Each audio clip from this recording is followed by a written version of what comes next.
Blessings, blessings, blessings. Good evening, everyone. Blessings to each and every last one of you all.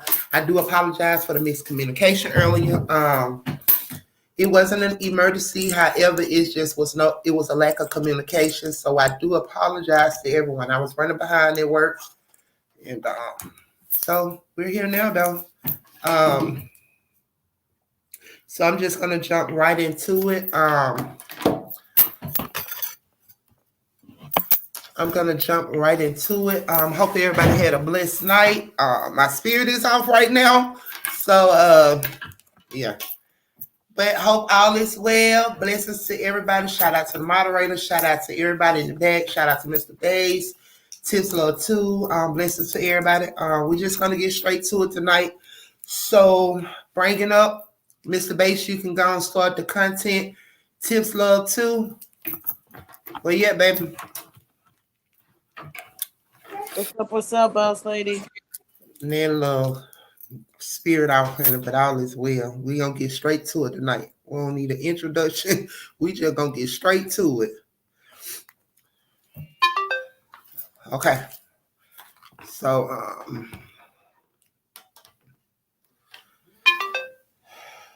all right. So how you doing today? Well, it's always a blessing. I ain't had no coffee. I done went a few days with no coffee. I just got frustrated ASAP and went and made a cup. How you like them apples? Just went and made a cup. So I'm gonna sip my coffee. Okay, so shout out to everybody in the comment section. B, Trey Lee and the moderators, Petey, welcome back. Blessings. Mr. Bass, you can go and drop the content, please. Thank you.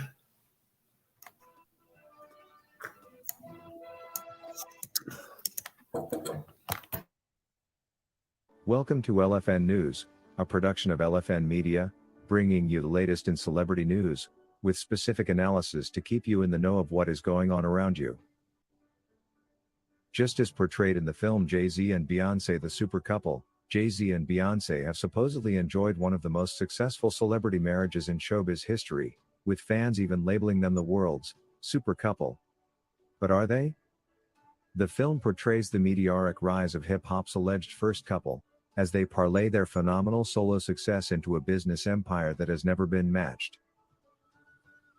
True, the pair has together grown an empire so huge, that most in the industry can only dream of, but has it all been rosy for them? By the time they got together, they were already each at the top of their fields. Her a multi-platinum, multiple Grammy-winning artist, actress, producer and spokesmodel. He a multi-platinum artist label head, manager and minority owner of the NBA's New Jersey Nets.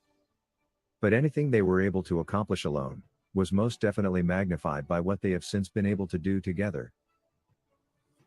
Well, they might just as well be the world's super couple in the public eye, but their marriage has been far from perfect. Their marriage once wobbled on the edge of divorce as the couple felt the strain of Jay-Z's constant involvements with underage girls. Sources reveal, at one point, the power couple were actually once living separate lives as the rapper fought tooth and nail to avoid a DNA test to prove whether he was the father of his teen lover's son. Rayj Satterthwaite, now 24, is allegedly the result of a steamy 1992 affair between a 22-year-old Jay-Z and his mother Wanda, who was an underage teenager at the time. This only came to light when Rayj took the issue to another level, having started court proceedings in 2010 in a bid to prove the rap mogul was his dad. But Jay-Z has consistently shied away from taking a paternity test. Satterthwaite's mother Wanda, allegedly first told her son that his father was none other than the sensational rapper when he was about 8 years old.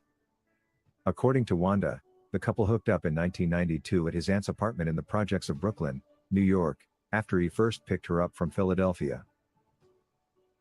Wanda's godmother Lily, who has had Satterthwaite's custody since his mother became too sick to look after him, says she believes Jay-Z is truly Satterthwaite's father. She confirmed in an interview with The Sun saying, Wanda was only 16 when she met Jay-Z. She felt pregnant but had no idea how to contact him.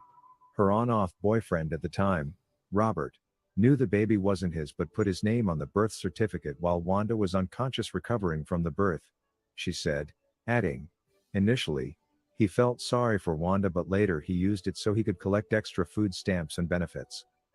Both were minors at the time so he shouldn't have signed anything. She explained. For years, rapper Jay-Z lied about cheating on girlfriend-turned-wife, Beyoncé. Claims about Jay-Z's cheating eventually got into the mainstream, but Jay-Z denied the allegations. But after many years of lying about cheating on Beyoncé, Jay-Z finally admitted it was true, revealing an unethical side to him. Jay-Z was not just cheating on Beyoncé, but he was cheating on her with underage girls. The government, however, seems uninterested in any of the allegations surrounding Jay-Z, irrespective of all the facts and confessions from some of his supposed victims. Why does it have to be only R.Kelly that is out to account? What is the government's specific interest in R.Kelly's downfall, that they would even go ahead to advertise for alleged accusers to come forward and incriminate him? It was discovered that Jay-Z has a predilection for young girls, but he continues to linger free, and it is indeed disturbing. While in his late 20s, Jay-Z kept pursuing underage girls. A story once leaked that he went after a then 15-year-old Foxy Brown when he himself was an adult. Brown was quoted as the source. After Jay-Z contacted her, she retracted the story out of fear of the violent alleged woman beater. "We have a history that supersedes music," Foxy said in one interview on Rap Fix, hinting on their relationship. "I think he began to feel the pressure because people were saying my age, the age thing, 15, 14, and after a while that gets to a person. The Jay I know, the Sean I know never comes out of character." Rumors have equally been rife in the industry for years that Jay-Z had indulged with a then underage singer, Rihanna, whom he signed at age 16 and he was in his 30s. It is no wonder that Jay-Z refused to participate in the infamous Surviving R. Kelly documentary series, lest his own skeletons fall out of the closet. Jay-Z and Beyoncé had just had a few drama-free years before an onslaught of cheating rumors started to dampen the facade of their seemingly perfect relationship. Fast forward, reports surrounding Jay's alleged affair with protégé Rihanna began to hit the headlines and strain his relationship with the former Destiny's Child star. According to Jay Randy, who wrote Beyoncé's unauthorized biography, the pair secretly separated at the time because Beyoncé didn't really know what to make of the speculations. More or less the same was said of Jay-Z allegedly indulging with singer-turned-reality star, Thierry Mari, who is now 30 years old. Jay-Z signed Thierry at age 16 as well. Rumors were rife for years that Jay-Z sexually approached the then underage Thierry as well. In 2006, midway into production of her second album, the label called Thierry to let her know she was fired. No proper communication or sack letter was ever given, only a phone call most likely made by a staff. Thierry's crime? Nothing that we know of. Probably her rejection of Jay-Z's constant advances on her when she was underage. She once stated in an interview, "Jay-Z didn't even call me to tell me bye-bye." If things were different, Thierry might have been the Rihanna of today, considering how Jay-Z successfully forged her into a star. Thierry and another of Jay-Z's mistresses, R.Kelly, can now be seen on the reality show Love and Hip Hop Hollywood, which has given them new careers after he destroyed theirs with mismanagement, substandard songs and the wrong images. Rumors in the industry also state Jay-Z actually indulged with the late singer Aaliyah when she was underage, but there is no real evidence to those allegations. Foxy Brown, however, revealed that her ticket to rap success came at a price, and that it all happened while she was underage. She says the man who put her onto the rap game, Jay-Z, then 27 years old, indulged with her when she was just 15 years old, adding that Jay-Z actually funded her shopping trips and pampering at hair and nail salons while she was still in high school, all to get close to her. But that's not all. Foxy went on to claim that Jay-Z is an undercover tranny chaser. She says she learned that after a tranny began calling and harassing her, not long after Jay-Z gave her gonorrhea. Foxy also says that one of her engagements with Jay-Z was all caught on tape. That's when Foxy says she and Jay-Z weren't alone. Their company was allegedly Mr. Jamie Foxx. According to Foxy, Jay-Z signed her to multiple gag orders for where she, Jamie and Jay-Z indulged together, and that not long after the incident the tape was ironically robbed from her home. Foxy insists Jay-Z had everything to do with that robbery. Besides alleging that Jay-Z chases trannies, Foxy says there was one constant man in Jay-Z's life. According to Foxy, Jay-Z and Larry Johnson were together. This doesn't seem so far-fetched given the fact that Jay once shared an apartment with the NBA baller. During her account of her experience with Jay-Z, Foxy was reported to clearly display a strong disliking for Jay's wife Beyoncé. But that's all besides the point. Well, we can't start influencing government to hold people to account, but the facts still remain that the allegations against Jay-Z glaringly unmatch R.Kelly's. But why R.Kelly is being witch-hunted and all efforts by government are to see him locked away for years, yet Jay-Z continues to linger free, one can only wonder. We can only be sure that R.Kelly will definitely appeal these charges and clear his name soon, and maybe, just maybe, the government could focus its attention to those that are truly deserving of the same. That's all we had for you today. Please let us know what you personally know of Jay-Z's allegations in relation to underage girls. We value your honest opinion. Thank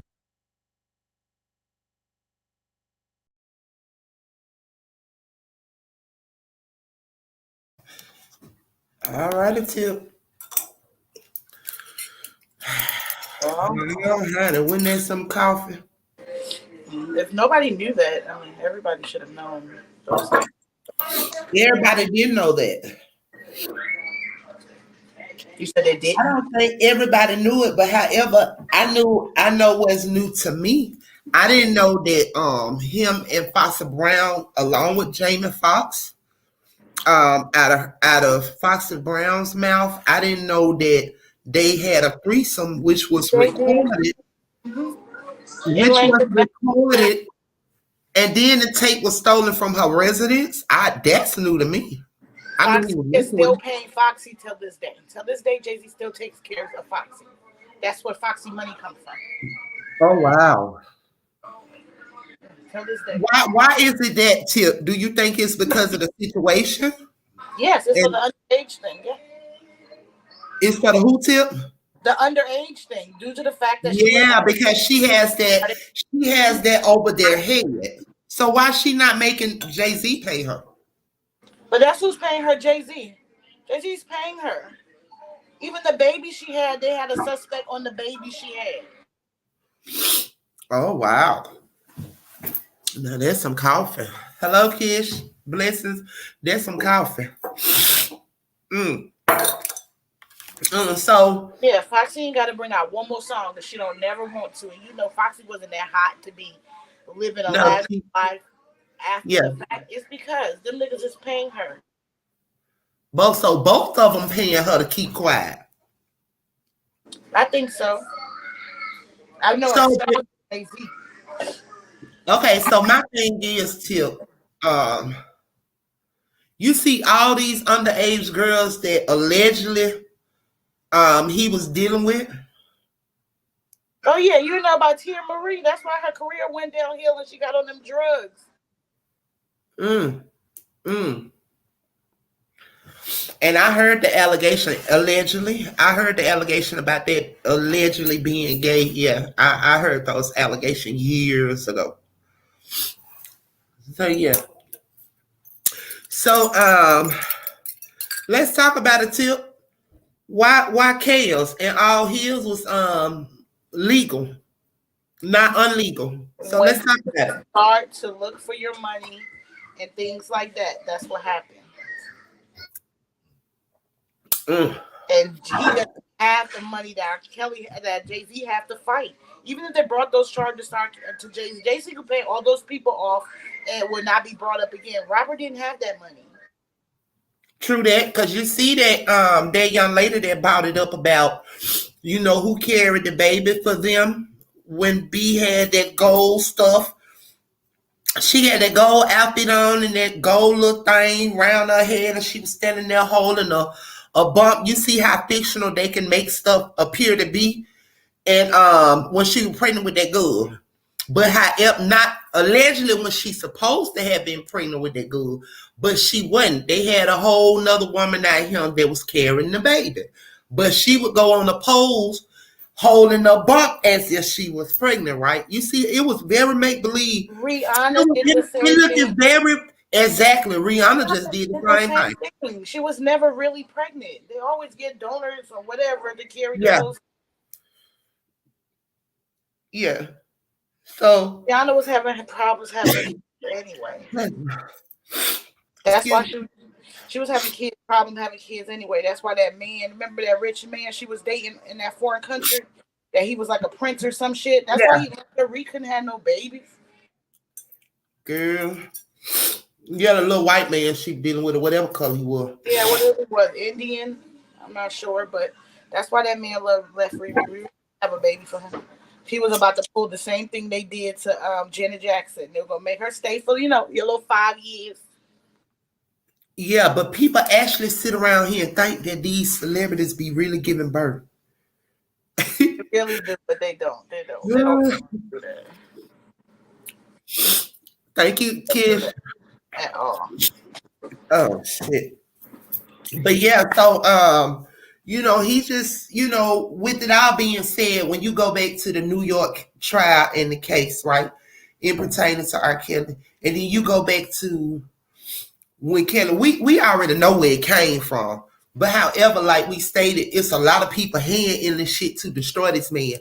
From them peoples right there to the ex-managers to people he even dealt with within the circle. Also the people of certain individuals of New York allegedly. So with that being said, and he sued him for 75, wasn't it 75 million? Yeah, R.Kelly sued him for 75 million. I wonder did Kels even start to get his money? They don't like to pay you. So I wonder, did he even make a payment to that man? I'm sure he didn't. And so with that being said, you know how the politics can be how the game go, especially when you in a certain part of that bracket in elite world and all of this stuff right there, allegedly. And you think he had ties to them people to help destroy him and they got paid and all this, because you got to remind yourself that he also sued the city of New York. They waited till Robert had no more money to fight for himself. Mm-hmm. That's what they did. They just waited. They waited as he was out here spending his little bit that he did have. Mm-hmm. True. So now here it is. So I wonder if, you have people like LFN, HN, True Be Told TV, you have us like exposed and stuff like this, right? So do you ever think he'll ever be brought forward about any charges or anything of that nature? No, he will not. I mean, they talk about Jay-Z and Beyonce in that dark world, in that yeah, they are in the dark world. Yes. None of that, nothing happens. Jay-Z don't care. You ain't hear it. Good publicity, bad, it don't matter. Where his tax bracket is, this is just a rumor. Yeah. Ashley, shout out to Ashley. She's finally able to catch a live. I know she's like she was talking about that in one of the comment sections on one of the lives we done. And shout out to Ashley. Shout out to Jason for making it to the live. Shout out to Corey. R.Kelly didn't do anything to this woman. Absolutely, Jason. You know what I'm saying? And no, you're right, V. They will not touch Jay-Z. And the reason why they won't touch Jay-Z, the reason why they won't touch Jay-Z is because of the simple fact he high up on the layer of the pyramid. You know what I'm saying? He's high up there, y'all. So he high ranking. He's a high ranking demon, allegedly. But it is what it is. Over here, truth be told, it's everything we speak is allegedly, and it's for educational and entertainment purposes only, due to the social media and the platforms We just speak daily. He's down with absolutely V. Absolutely. He's down with the powers that be of this dark wickedness. You're absolutely right. So Parts said, boss lady, try some baking soda and black strap molasses, 2 teaspoons. Yeah, I do molasses. I do molasses parch for a sweetener as well. Sometimes I just boil molasses with water and drink it. But okay, so if you can drop it in the comment section of what the molasses would do with the baking soda. But I do know about the molasses and water. You know what I'm saying? It is very great and it's a cleansing as well. But I don't know what part the baking soda plays. So if you can, Parts, drop that in there for me. Thank you, babe. Okay, so yeah. So yes, you know what I'm saying? He is with those dark powers that be, as well as his wife. And I was talking to Trey Lynn and B earlier, and as we was discussing and talking about things earlier, I had said something to him. I asked him a question as to B's father. Do you think how the okay, Parch, thank you, love. Thank you. I'm not gonna do it tonight, but I will do it tomorrow. Do you think Tips the reason why B's father, her and her father got into it because due to the industry being so demonic and evil, her father tried to protect her from that. But however, it was too late and she got rid of her dad. And see, if you realize when she got rid of her dad, that's when all the demonic started being able to be exposed and seen. That's when she really got demonic. She showed who she was. No, I don't think so. I think her dad was a part of it as well. You think so? Yes, ma'am. I think that's why they got rid of Aaliyah. If they got rid of Aaliyah for Beyonce, how can y'all not think that Beyonce was already in that devilish dark side anyway? It just grew. Yeah. And so that I think V, I'm not sure if it was V or Lillian, right? They was like, well, yeah, you know, her mama with you. You could look at her and tell that lady, she working the mattress. In her mind. Nah, they got rid of the daddy. They didn't want to share that money no more. But they have been dark. What you talking about? Her latest competition was Aaliyah. That's why they let Aaliyah go. So. So Ashley said, why won't JC good busted car? All Jay might be just mad because Robert sued him. Yes. I had said the mama looks like a witch. Yeah, V was like the mama looks like a witch. She started to look different, like she's on something. So who's starting to look like they own something? Y'all know I don't look at these things because they're not people. They are of a reprobated mind. They have solely turned over. So I don't be looking at them unless I'm researching or something like that. So I pretty much don't know. So Peter, if you could drop in the comment section, if you talking about that witch, no. If you talking about who I think you're talking about, unfortunately, yeah, she's been totally turned over, reprobated. If you talking about her, but yeah, that's that thing starting to show that demon. Okay, yeah, I figured that's who you're talking about. That's just that demon showing itself. I'm gonna tell you something. Like I knew what time it was with her Tips Love too. When you know she made that song Drunk in Love. I'm gonna tell you something. I love that song because I was so in the streets, right, Tip. I love that song, but however, when I seen the video and I was watching it, that's when I was kind of slowly moving out of the world. Like, no, I was literally like in the world when I was banging in the world. So when I started easing in a little bit, then I started seeing things like, so that video came on one day, Tip. And when that video came on one day and I was listening to it and I'm like, what the fuck is that? Like, I'm like, what is this? So the sound didn't sound right. And then as I was watching it, she was on the beach. Do you not know she was chanting? And as she was chanting, that's when she was, she had to turn over. Like there was a chant. Like when she was on the beach and then before she had let him come in, when she let what's his name? When she let Jay-Z come in, right? When his little verse came in, when she was sitting up there and she was doing like, she was laying on the beach and her head started doing like this. At that moment, she was chanting at that moment that other demon had been overtaking her. So I'm like, what the hell? So that purpose tip, I don't listen to it anymore. See, I love that song. That's because, like I said, I was so deep off in the world, right? But so when I started slipping in, when I was coming in a little bit, just that sound alone, if I hear it now, it doesn't sound right.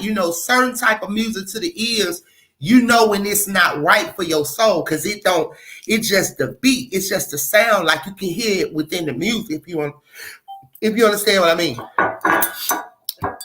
But anyway, y'all, we gonna get back to this content. I'm sorry, y'all, about the sniffling and all that. Oh, I gotta give me some more coffee. But,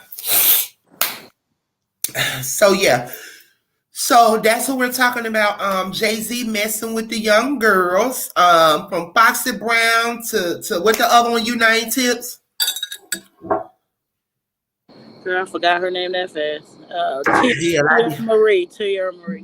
Okay, Tierra Marie. Foxy Brown. He messed with B when B was a young girl. Allegedly, everything Rihanna. Rihanna. Everything we saying over here is allegedly for education and entertainment purposes only. But yeah, everything is allegedly. But allegedly, he messed with all them, and they were minors.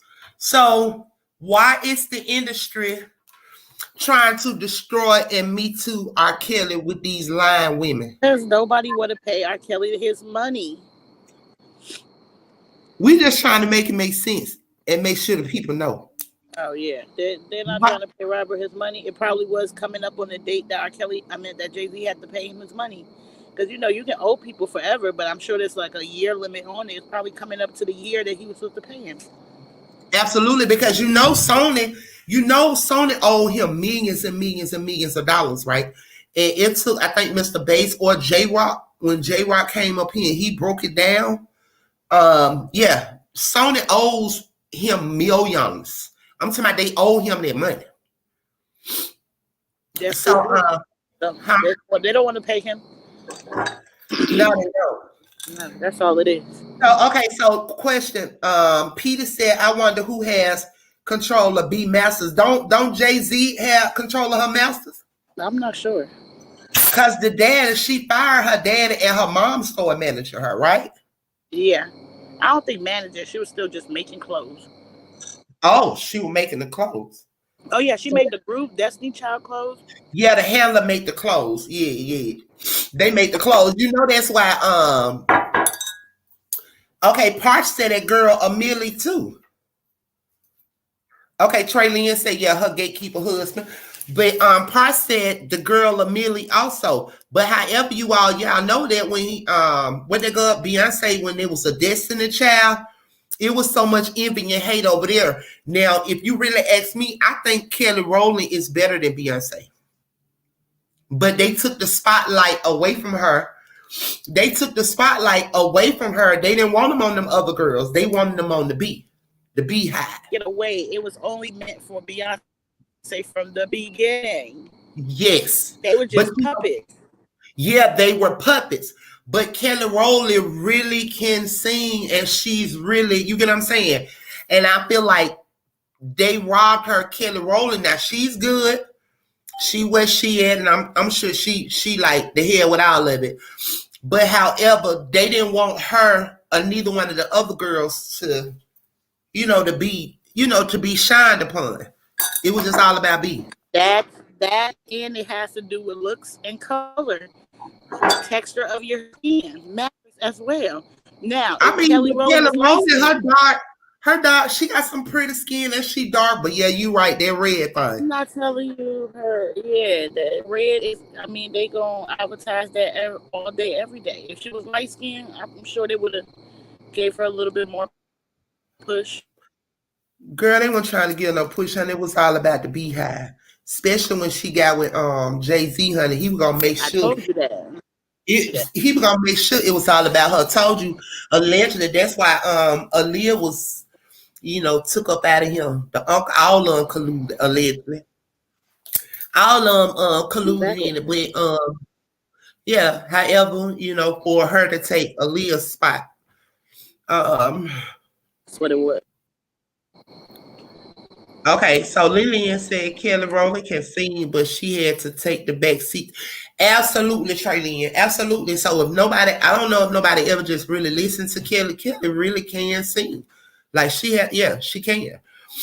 So I'm about to make me some coffee and get a little this congestion up out of me, Mr. Bass. If you can continue with the content, give me 1 minute tip. I'll be right back.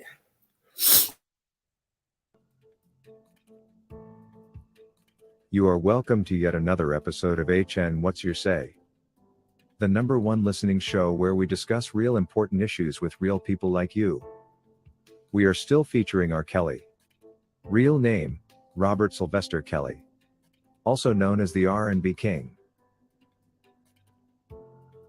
I am sure you all know how much many young people do idolize famous artists with money and fancy lifestyles like they did Michael Jackson, R.Kelly, Whitney Houston, and many more. Why would a child who has a dream of becoming a successful musician not admire a life that is filled with money, women and flashy cars and everything else a kid would ever dream of? Not many would turn down an opportunity that is well packaged to look as though it can provide the long-awaited financial freedom, especially when they are also guaranteed the unlimited access to women, and fame as a bonus. Present such an opportunity, and the young lads will be flexing for it. However, little do these ambitious young stars know that these record labels are not necessarily what they claim to be. The reality being that they are simply illusions of opportunity intended to trap talented persons and exploit them to the core. It turns out the stories we hear about record labels ain't very far from the truth. It's true these companies do manipulate young stars a great deal, and even often profit off death of artists. While almost everyone has heard a rumor about this, no one seems to listen, and it will probably take someone uncovering the truth like I am doing today. So if you are an upcoming artist with big dreams, or a parent to a young boy or girl who wishes to join the music industry, please lend me your attention and listen to what I have to say. The first trap the record label will use to net young artists is to advance them money. If they find out there is a new talented artist on the block, they will sign you and pay you in advance in millions of dollars. It's never easy for anyone to refuse this kind of money, especially when they think they will not have to pay this money back. But before they know it, they have signed away the rights to anything they do. Whether it is the music they produce, the cloth brands they wear, who they can do music with, and even the things they can or cannot talk about. It's even worse when they get you to sign what is called a 360 degrees to mean an all-round contract. When an artist signs this, the record label has the rights to collect funds from anything musical the artist does, whether it's a music show or simple event like a birthday party you are called to sing at. There will always be a representative of your music label present to collect the bounty and pay you peanuts. If the label favors you so much, they will leave you with only 8 to 10% of the money you make. Some artists have signed for as low as 4%. Sounds almost like the bogus oil deal Africa's Equatorial Guinea president signed with the companies drilling it, at the expense of the poor population with almost no road to walk on. Once the artist has signed this contract, they are given millions of dollars. But because the record company controls almost everything about you, they even determine which studios will produce your music, and all this is paid for from your own money. As they make these payments on your behalf, your debt with the record company begins to accumulate. By the time your album is out and ready to hit the market, you are swamped in debt, and almost all the returns will go to the record label, first to clear your expenses, and then to pay off the company dividends according to your agreement. And then you need to make the second album to pay off the record label. And then the third. By the time the artist realizes they signed their ticket to everlasting debt, they are getting older and out of relevance. At this point, the record label does not really need you anymore. You have made them a lot of money and spent everything that you had, and you are better off dead to the label than alive. Because when you die, the record label gets to keep your entire music catalog and use it to make more and more money and to promote themselves to new entrants. Some very ambitious record labels such as Sony do go as far as keeping a life insurance on their artists. And with this kind of arrangement, the artist is better off dead than alive to them. Because your death does bring even more money to the table than your old age continued existence. Now, the problem is when it comes to great artists, who even after paying all the millions of dollars to the record labels will still save off enough to be worth a couple of hundreds of millions of dollars. This was characteristic of great artists such as Michael Jackson and now R.Kelly. To the record label, this creates a very big problem because such artists are usually hard to control. R.Kelly, for example, went as far as making his own songs outside the record label, and this was in a way bending the rules of the business. For such hard to control artists, the record labels will prepare them for a fall. Remember, they know these artists well enough to understand their weaknesses, and so they will trap you. If your weakness is women, for example, they will make sure you have a full-time supply. They will even go as far as hiring people who will come to you like they care about you just to make you stumble. And once you fall into their trap, they've got you. At this point, their target is to serve you with endless lawsuits to make sure that you lose your crown and spend off all the millions you are left with. And if you are not lucky, you can end up losing everything, including your life. Remember, you are better off dead to them than alive. It's not a coincidence that Michael Jackson was right in the middle of his rift with Sony when his doctor remembered to inject him with a lethal dose. And how convenient it should have been for Sony to pay off his children with a $500 million compensation in exchange for his shares with the record giant. For a person who claimed to have owned half of Sony to be waived off with only $500 million. That surely was a rip-off. No wonder Michael was dealing with endless lawsuits when his doctor made the fateful decision. And now their new problem is R.Kelly. For the record, Sony has already won the biggest battle against the R&B singer, and that is making him broke with lawsuit after lawsuit. It's obvious that there are many artists out there who are living lives similar to R.Kelly's. Why aren't they in the same trouble as R.Kelly is going through? Why is the government suddenly interested in R.Kelly's case more than any other person's? An example is Jay-Z, who cannot be touched at this point in time. If they decide to take Jay-Z down, they will have to subject him to a decade of blackmail and make sure he loses all his money first. And thereafter the takedown can begin. In the end, Sony will get to keep R.Kelly's music catalog, and will pay off his family with a few $1 million, game over. And if anything happens to R.Kelly in prison, it will be worth an investigation by the FBI into Sony's possible involvement. So if you are a young ambitious musician looking to make it on a global scene, be careful while you choose which record label you want to be attached to.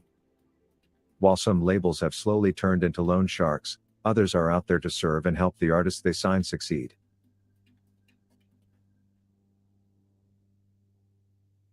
That is all we had for you today on HN What's Your Say? To keep updated whenever we post a new video, subscribe to this channel now.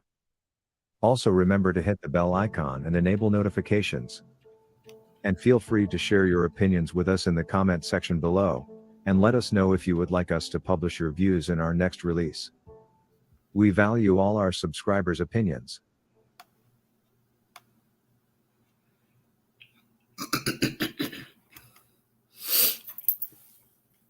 Yeah, Tibbs, that's what they doing to all the artists.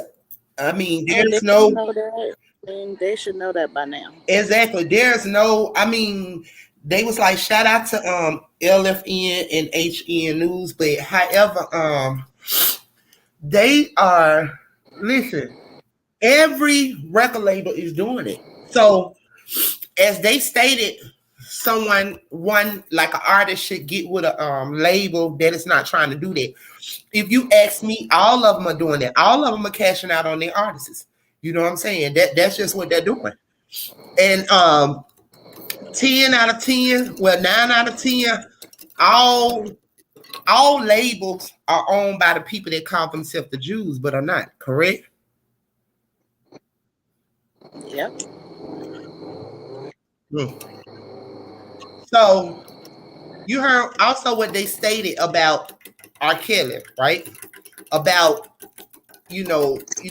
allegedly trying to like assassinate him while he's within the prison system. Wow. No, it's not a secret anymore, Trey Lynn. You're absolutely correct. It's not a secret. So I mean, Tisla, people have been talking about it for years. People have been talking about getting ripped off by the record deal label for years. So this should be new to nobody. Anybody knew, like I told you about that FNF girl, fuck nigga free girl. Why did she even sign the label? That was the dumbest thing she could have did for her career. That one song could have made her family the money that she needed. Facts, but see, they be greedy and then they be young, right? They look for these low poverty stricken people, like don't have the family. They don't look for people that have parents and good household. They look for poor bums. That's what they look for. Mm-hmm. Yeah, Mr. Bay said the 360 contract is the slave contract. Absolutely. But let's go even deeper with this shit, y'all. Y'all know Satan was the mass musician in heaven. Hey, he the one made the music in heaven. So why not continue to be over the music on earth? Isn't that about nothing? You see he continued his deed. You see how he continued his shit from heaven to earth, girl? You gotta do what you gotta do what you gotta do. You gotta be smarter than that. I'm talking about for real. Yeah, shit. Anybody want to be a artist at this point? I don't give a shit if you're singing. I don't care if you singing 1, 2, 3, ABC, Elemental P, purple, red, blue, green. I wouldn't want to damn fuck with the industry, period, on no type of level. Whether that's rapping, singing, making beats, making music, ghostwriting, whatever. I wouldn't be a part of it, period. Not at this point, because I mean they're basically, it's not hidden, they're showing their hands. They're just like, look at the label, the distribution, the distributor, allegedly Empire over there. Every last one of their artists are dead or dying. I'm talking about this one a month. They all die. And you know, they cash the insurance, they have insurance policies on them. But you know, I'm gonna tell you what a lot of them don't know. Just like that label puts a insurance policy on their artist, the artist can also put an insurance policy on that label. You know that, right? Were you aware of that, Tip? Not a bit of it. Oh yeah, absolutely. That artist can also turn around and put an insurance policy. That artist can also turn around and put an insurance policy on the label. So why that just goes to show you how they're not studying nothing but the gold teeth, the blings, the cars, the houses, the tattoos, in what they loan them, because that's what they do. They loan it to them, and soon they get out of line, they take that shit back. Okay. So next, Mr. Bass, you can continue to drop it. I'm putting this creamer in my coffee. I went days with no coffee, Tip. Girl, you sound worse from yesterday to today, huh? Girl, I know, because I mean, I was at one house dealing with one house. Then I had to come to my Ashley house. Then the broad took the keys. So I had to wait on her to bring the keys. Like, I was just behind. I'm like, this shit fucked up my whole night. So, okay, next up, y'all, we're about to get ready to discuss Kanyae West. And I'm gonna break it down, because where a lot of people is thinking Kanyae is dumb. No, he is not. They thinking he is crazy. No, he is not. Sometimes, help me say this, Tip. Sometimes people don't want to receive the message when it's coming from a certain individual. But however, ignore the messenger and get the message, okay? So we're going to switch gears up a little bit, and we're going to talk about Kanyae West with this White Lives Matter shirt. And I need you all to just listen. And then we're going to try to break this thing down tonight, since it's such a controversy about Kanyae wearing this White Lives Matter shirt. Like I stated, you all be open-minded. This is not the whole actually interview, but however, this is half of the interview, because the interview, I think Trey Lynn or V was telling me, it's like 60 minutes long, which is a whole hour. So we were not going to do that whole hour over here on the live because it would have bored me out, and I'm sure y'all about would have gotten bored too. So we ain't trying to do that. So we're going to bring you all this content right here, and it's coming from Kanye West and pertaining to his White Lives Matter shirt. And then from my perspective, as well as Tips Love 2 perspective, we are going to break it down. We're going to help you all make sense to a lot of things that is going to be discussed. So you can go ahead on and drop it, Mr. Bass. Thank you. Good evening and welcome to Tucker Carlson Tonight. Kanye West, now known as Ye, is one of the best-selling musical artists in the world. He has also in recent years become a celebrated and very highly paid fashion designer. And of course, for a decade, he was well known to TV audiences as an in-law of the Kardashian family.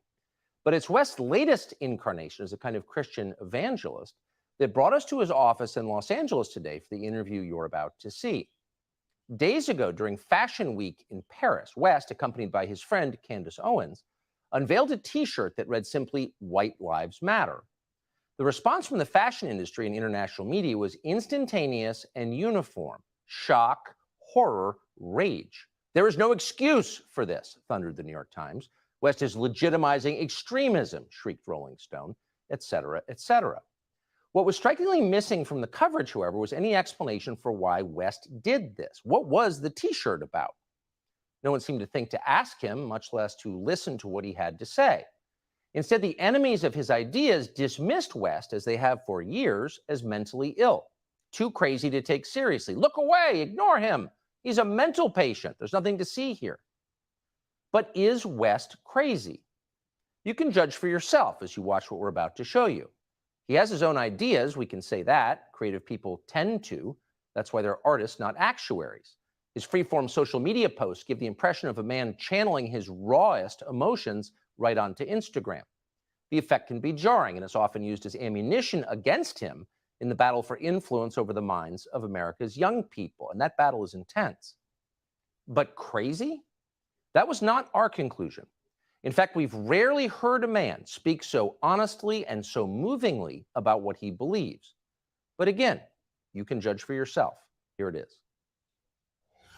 So you just came from Paris Fashion Week. You just landed, and your lanyard's still on from it, and there's a photograph on it. What is that? It's a photograph of a baby's ultrasound. Why is that? And that you designed that? Yes. Why? What does that mean? It just represents life. I'm pro-life. Boy, so you wear it on a badge. What kind of response do you get? And good, amen, I agree. I don't care about people's responses. I care about the fact that there's more Black babies being aborted than born in New York City at this point. That 50% of Black death in America is abortion. So I really don't care about people's responses. I perform for an audience of one, and that's God. I'm starting to see why they want to make you be quiet. When did you start to feel this way? When did you start to realize this? I really felt like, I think I started to really feel this need to express myself on another level when Trump was running for office, and I liked him. Yes. And every single person in Hollywood, from my ex-wife to my mother-in-law to my manager at that time to, you know, my so-called friends / handlers around me, told me, like, if I said that I liked Trump, that my career would be over, that my life would be over. They said stuff like people get killed for wearing a hat like that. They threatened my life. They put my life. They basically said that I would be killed for wearing the hat. I had someone call me last night and said anybody wearing a White Lives Matter shirt is going to be greenlit, and that means that they're going to beat them up if they wear it. And I'm like, you know, okay, green light me then. You know, God builds warriors in a different way. I don't know if it's because of me being born in Atlanta and growing up on the south side of Chicago that, you know, he made me for such a time like this. It's like with David, you know, he tended to the sheep, but while he was out there, he had to fight all kinds of animals. So when it was time for Goliath to come, you thought because he was a sheep herder that he didn't have the skill set to take down Goliath. And the thing that I have is the position, I have my heart, but the number one thing is we have God on our side. And for the people, even if you don't believe in God, God believes in you. So you made reference to the White Lives Matter T-shirt, which you brought out at Paris Fashion Week. Yeah. Why did you do that, and what did it mean? You know, I do certain things from a feeling. I just channel the energy. It just feels right. It's using a gut instinct, a connection with God, and just brilliance. You know, like as if you asked like Tanya Harding how she did the triple flip or the triple spin. She was in so much practice that when it was time for her to skate in a competitive format, it just happened. Like it happened outside of practice. It happened in the real format, and that's what's happening. Is God is like preparing us for the real battles, and we are in a battle with the media. Like the majority of the media has a godless agenda, and the jokes in that work, and this whole like, oh yeah, he's crazy and all these things, they don't work because the media has, you know, they've also watched travesties happen, just even specifically to me, and just watch it and act like it wasn't happening, and they stay quiet about it. What have they? So, I want to answer the white. Yeah. I feel like someone caught what I was saying, the comparison to Tanya Harding about the White Lives Matter. You know, my dad is an educated ex-Black Panther, and he put a text to me today, he said, "White Lives Matter, ha, ha, ha, ha, ha."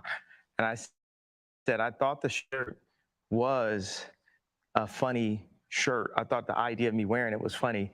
And I said, "Dad, why do you think it was funny?" He said, just a Black man stating the obvious. Yeah.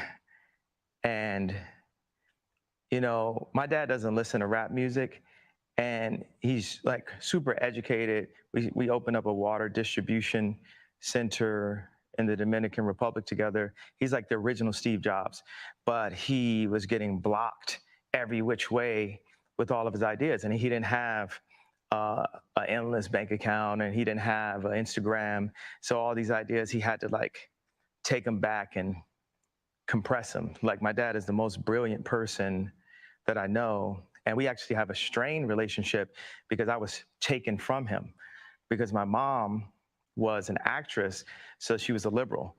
And my dad would see certain things and say, you know, we should do it this way, we should do it that way.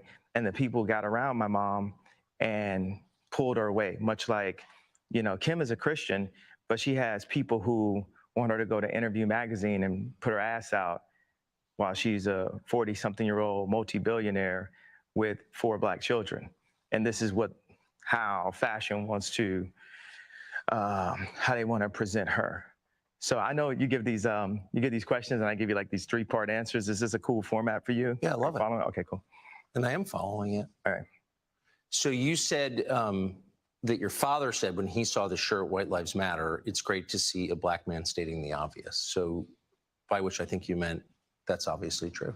Yeah, that's my favorite response, because I kept on thinking, like, you know, people, they're looking for an explanation, and people say, well, as an artist, you don't have to give an explanation, but as a leader, you do. Yes, I think that's right. So the answer to why I wrote White Lives Matter on a shirt is because they do. It's the obvious thing. Yeah.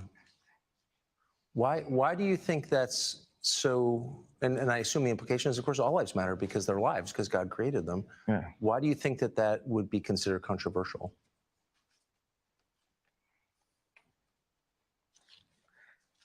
Because the same people that have stripped us of our identity and labeled us as a color have told us what it means to be Black and the vernacular that we're supposed to have. My dad grew up as a military brat, and his family moved around, but they were based mostly in Delaware. And at the time, if they weren't the only Black family, they were one of the few. And he would be discriminated against because he was Black. So by the time he got into college, he would be discriminated against. He went to a black college. He would be discriminated against because they said he talked too white. Yes. And then he played the kick drum in the band. So when he would go to the club and the music was playing, where would he clap his hands? Where the kick drum is. Yeah. So it's the opposite of where everyone else was clapping their hands. And this is the most elegant and tasteful person that I know. And when my mom, when the school suggested like the herding systems, because what they do is take the black community and they separate us, and they separate the families, and the educated, they push this, need for higher education, and us as blacks, we discriminate against each other and say, well, I got my PhD and you don't have your PhD, so I'm better than you. And so my mom, she had a PhD, and she was influenced to move to the south side of Chicago and take this job at Chicago State University. And she told my dad, if you come for us, you'll never see him again. Because, the media ridiculed me for getting the house next door to Kim to see my children. And they even said that I was stalking her and her new boyfriend because I bought the house next door to see my children.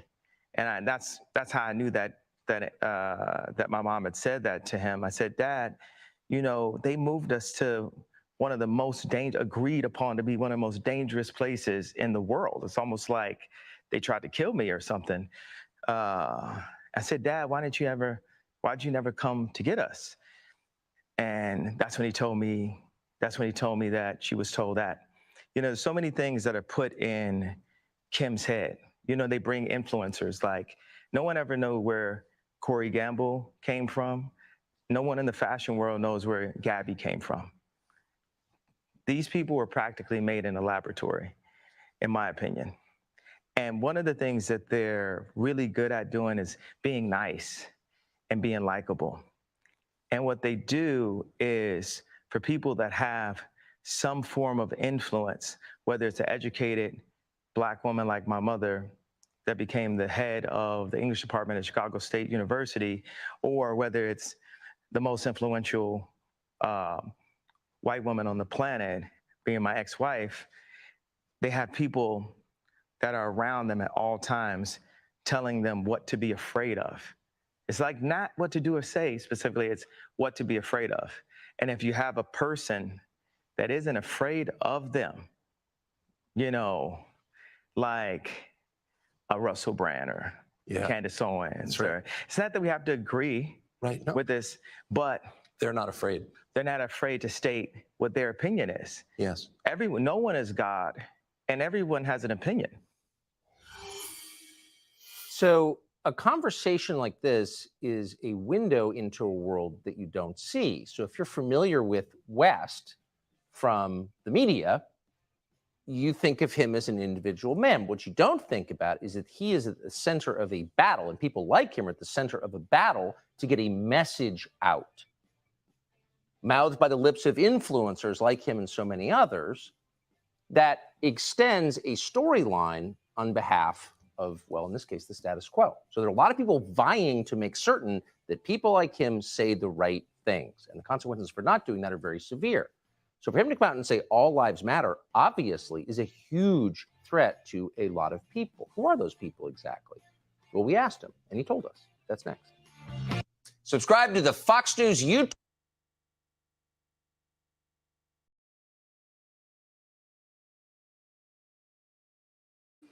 Boy, Kanyae know how to do it.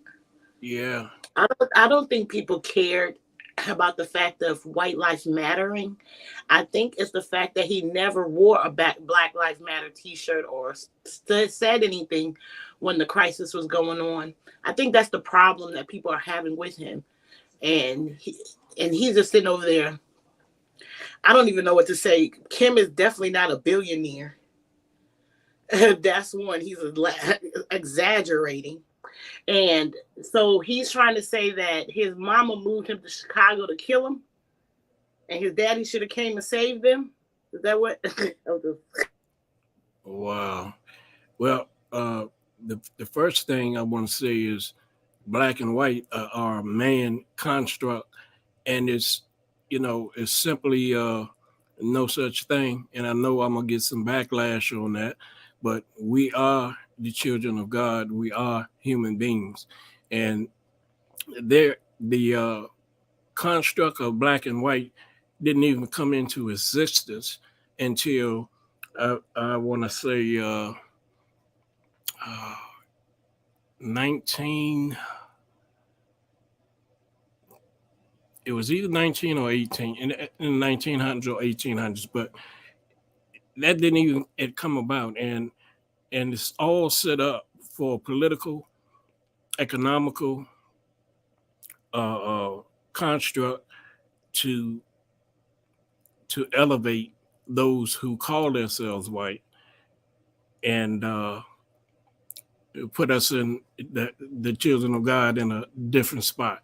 But yeah, Kanye, the media spin on this is real messed up because he's not following the narrative, and that's why he's catching so much flack about what he's saying, and he's doing it to make a point, and that point, unfortunately, is not going along with the narrative that's being spent in the media.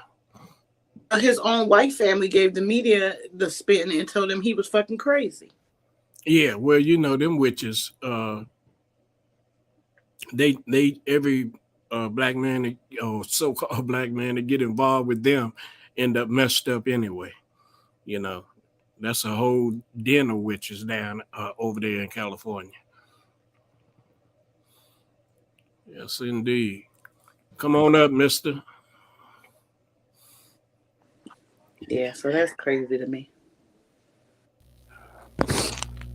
Yes, sir. Good to see you, brother. Hey, y'all. I'm sorry, man. Medicine be having me knocked out. Hey, you needed that.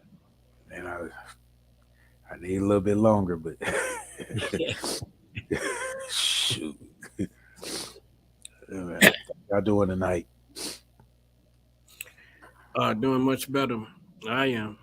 I'm doing much better. Hey, Tip, how you doing, boss lady? I'm good. Yourself? Boss lady had to step away for a minute. Okay. Be back shortly. Yeah, that Kanye. When I looked this up, I was looking to hear something crazy, but that young man has a lot of sense. It's just that he don't feed into the status quo, and they don't like that with him having the kind of money he has. Yeah, Kanye, he's a character within himself. Mm-hmm. They don't know what to do with that man. Yes, because he won't stay under the powers that be in the niche. He won't stay where they want him to stay at. However, he keep on, going off the script. He can't stay on script, which means they can't control him. I'm back, y'all. They can't control him. But if anybody paid attention to that, did anybody get the message in what he said and what he stated? See, you see, now y'all just seen how the media does.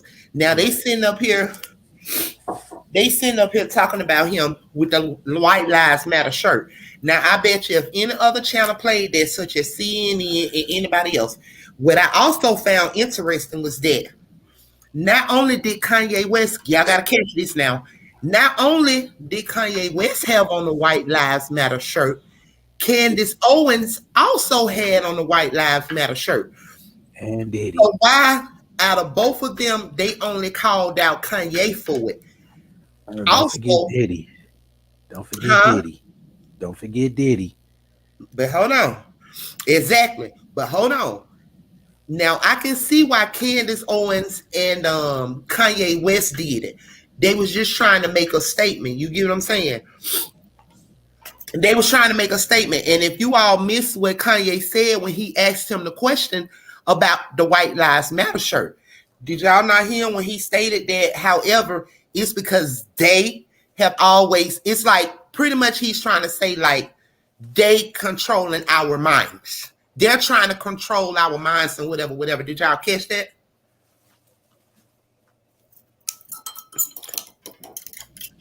Yes, I ma'am. didn't catch it. I just happened to see a video on it, but I didn't read into it too much because I just figure it's just another one of his antics. No, I mean, you have to, I was just explaining to them before Mr. Bass had played it. I don't think a lot of people listen to Kanye West when he speaks. That's just like he has spoke on the, you know, the goddamn lady who what her name? What her name is? The goddamn lady who they said freed the slaves. Harriet Tubman. Harriet Tubman, right? Okay, a lot of people laughed at him and called him ignorant when he said what he said. He stated that she never freed the slaves, which she did not. She did not. She only passed them from one slave master to another one. They never got freed. And when he exposed that for the misinformed people that has been controlled mentally for so many years, they could not understand him. They thought he was crazy. But however, he was telling the truth. So a lot of people look at him and think that he's crazy. It is crazy or whatever. However, it's highly intelligent and it be trying to let us know what's going on. Like he just stated about, you know, people being put in place. I've been told you all that. The industry, just like I'm not sure who that was in the comment section. I'm not sure who that was in the comment section when they stated something about they said something about the people being, you know, the people that are around him or whatever, however, that nature. However, no. He married a white woman that he was so concerned about the black kids. Exactly. This is what we also must notice, y'all, that the industry puts people together. The industry does that. You have industry marriages. Excuse me, you have all of that they put these people together to make them as one to draw in more money and all this here. So a lot of it be planned and put together. So however, I'm thinking that that's one of those situations that they put Kanye with Kim. What y'all think? That's just what I think. I believe it. I believe it to the fullest. That's why he regrets. Yeah, look what she's doing. Exactly. We call her a sex slave out here. Exactly.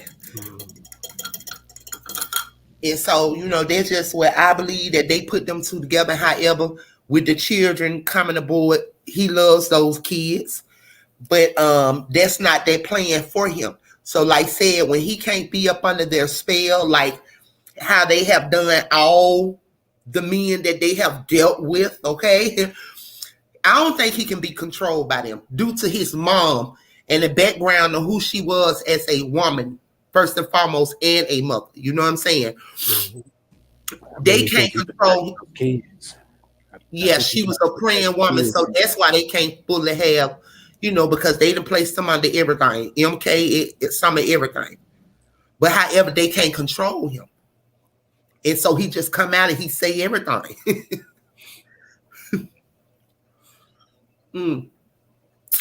And when he come out and say everything, people just think he's crazy. And he's not. You have to just really listen to him. That's the narrative his wife family gave out. So yes. But he was in love with that girl. He was sleeping with Kim since Kim was married to her first husband. He knew the bed he was laying down in. Kanye used to post Kim all the time, and he finally got what he wanted. And didn't know. Well, you know, Jay, it sounded like Jay-Z was trying to keep him from going that route. They had other plans for him. I don't think they really wanted him with Kim, but like you said, they put him together. Yeah, they did.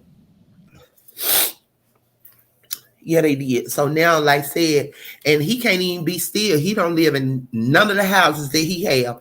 His house is that damn book bag he tote on his back, and he'll tell you. He be here, there, flying all over the world. He drop in at anybody's house and go to sleep. And yeah, he'll let you know. All the houses he have, he don't sleep in them.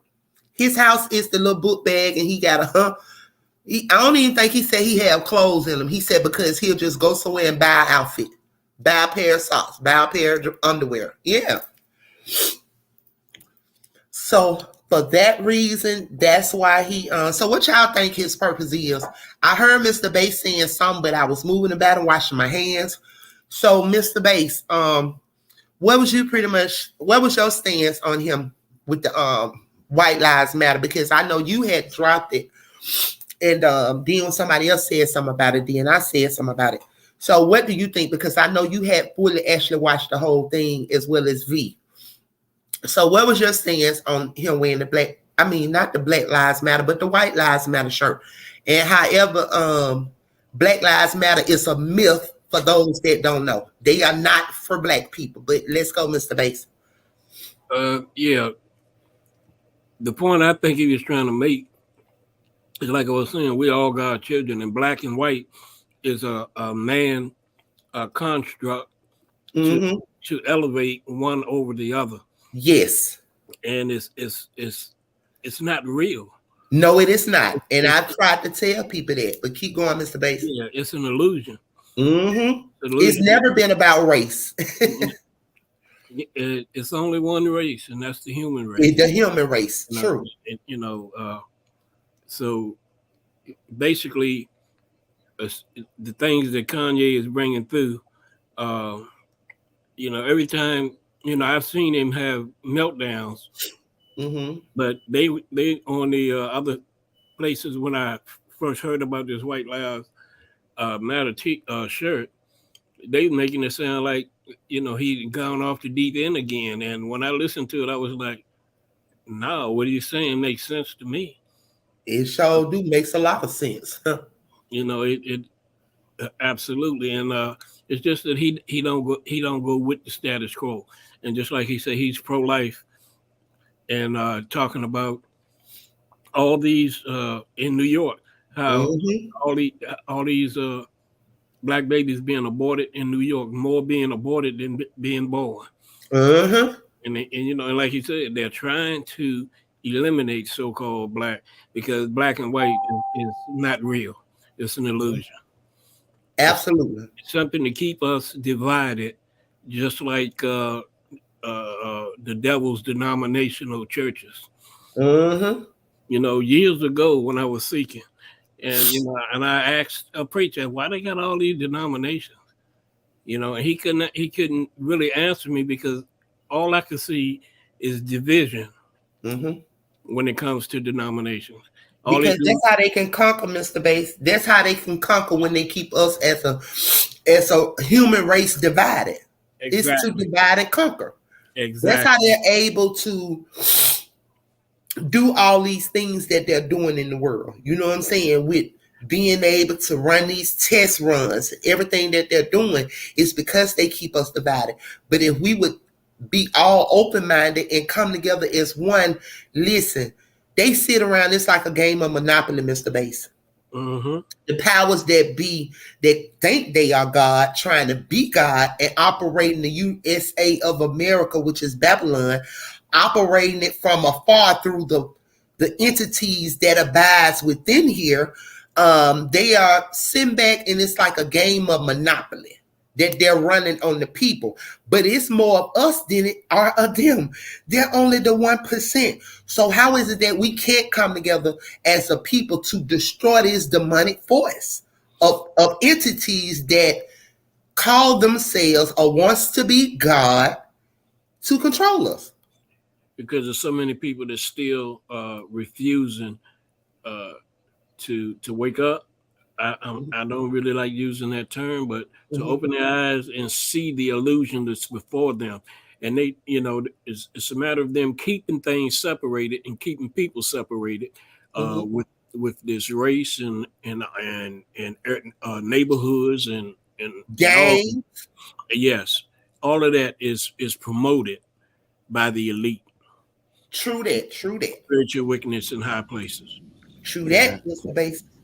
All gentrification and all that. Mm-hmm. I mean, they definitely still doing that. Mm-hmm. And now they trying to do it by health reasons. Mm-hmm. That's why, like, this over here had COVID. We had more COVID cases over here. So we really need these people, man, and these students, these kids to go to school over here, you know, I mean, it's being played out in front of us, man, clear as day. Absolutely. That's just like, okay, for another example, all of us has done something in our past that we regret doing. However, when I was younger, I got involved with the organization. That's when I knew no better, right? But however, as time went on and as life went on, and reality of, okay, I have a family now, bills are coming, and this, and the third. And so I said to myself, when I was of this age and I went down for an organization that said that they would have my back, we are family, we are one, we are the family, okay? When I did all that, only to the older I got, I began to research and break down a lot of things. So many lives has been lost to gang organizations, gangs. You have your Bloods, you have your Crips, you have your Disciples. Okay, so when I was younger, I went down for a Disciples. So my thing is, the older I got, and as I got older, I come to realize that it all is a part of masonry. It all is a part of to be in a gang and to deal with a gang. They're using gematria. I'm sorry, gematria. So it was all a deception. So what they have done is they have placed their language in everything and have disrupt everything. And so you know how they say the blind leading the blind. So we get off into these things, and when we get off into these things, we're doing these things not even knowing what we're actually indulging in. Because like I said, the more and more that I research, I begin to like, damn, like I once was a part of this. You know what I mean? And it's something that I speak against daily, that I had no clue. All of the knowledge that I had no clue that all of this tied into that. So yes, they create the gangs and all of that. It's a great, absolutely, Traylene, great deception. And so I just look at all the younger ones that is getting involved in these gangs, and they really don't understand it. They don't understand the killing each other up for colors and games, and they don't understand. Like I said, it's a game of Monopoly. A lot of it, man, was misused Mm-hmm. because a lot of them, man, had it organized to an extent to where Mm-hmm. they were, opening the minds of them. It wasn't supposed to be about the color and the blocks and everything. It was It wasn't supposed it was to. more it was more supposed to be unity and organization. Mm-hmm. But however, even when, yeah, that's allegedly what we were told. Yes. But and that was the knowledge that all of that, even abiding by the laws, the 16 laws of it all. However, it still goes back to them people. It goes back to them people. However, the chief, which is Larry Hoover, yes, he was an organizer, but however, deep down, I bet you a lot of people don't know that he is a Mason. You get what I'm saying? So it was a lot that I came to understand throughout the years. You get what I'm saying? And if you look at it, the 6-point star, when you look at it, it is the symbolization of the Messiah. You get what I'm saying? Yeah. All of Yeah, it. each point represents something. There you go, Mister. You know what I'm saying? You I'm not know, gonna a say lot of so much people, because yeah. A yeah, lot I of people still don't know the knowledge. understand, with the laws pertaining to that. They took it and got their own what you call it, perception of it. Mm-hmm. Uh, they didn't understand what the man had put into those Mm-hmm. words. Mm-hmm. But like you said, though, at the end of the day, it's still a form of masonry. And it is. And it is, so like I said, when you are a child, the word states that when you are a child, you act as a child, but when you are an adult, so me saying all that to say this is, it's time that a lot of us become so conscious, and being able to obtain the knowledge and the information that is out here to help us understand, not shutting in within a box to not know what's going on, because even though God's plan for us is to prosper us all and make sure that we succeed, He know His plans that He have for us. But however, we's not going to be naive to the fact that Satan ain't running rapidly. And it don't care who it hit with respect to persons, you know what I mean? So that's what it is. Y'all can keep going. I'm drinking my dang on coffee. The Harriet Tubman story has been proven to be fiction. Mm-hmm. True that. It was made up. Yep. You see how they control us, Mr. Bass? Mm-hmm. You see how they give us their narrative to go by? Exactly. The same thing with Nat Turner. Yeah, okay. Break it down, Mr. Bass. I don't think they understand. Go and drop them diamonds for them. We gonna take out of school, and we ain't indoctrinated. We've been indoctrinated. When we hit the kindergarten, we was indoctrinated with this London and Vatican bullshit that they gave us. But however, we gonna drop them diamonds, and we gonna drop some indoctrinated information over here for y'all tonight. Come on, Mr. Bass. I don't think they even know. Don't let them break it down for them. That's all the educational system is now. It's not educating anybody. It's indoctrinating people to be slaves. Mm-hmm. And brainwash. Yeah, exactly. Now that was the only thing that was slave, Mr. Bass, is one's mind. See, once you keep and capture the mind, you pretty much control everything. So that's what has been enslaved for so many of years. It's the mind, the state of one's mind. You get what I'm saying? So go ahead, Mr. Bass. Go on, drop it, Mr. Bass. Hey, I got something for you, Mr. Bass. How much of slavery do we really know about? Oh, okay. I don't even think they know that okay. I don't even think they know so deep to the point where we the black people was the slaves on. We owned slaves first. We introduced it to them type of people. We sold slaves to white people. Okay. I don't think they knew that, child. Come on, Mr. Bass, but go ahead on and take them to school. Tell them about that. Let's go. Well,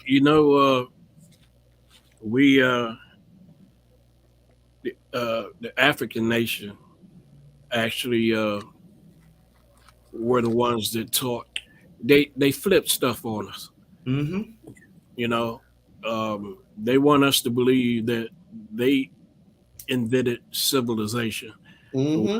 When they came to America, they weren't bathing properly. They were taught to bathe by our Native Americans, which is us actually.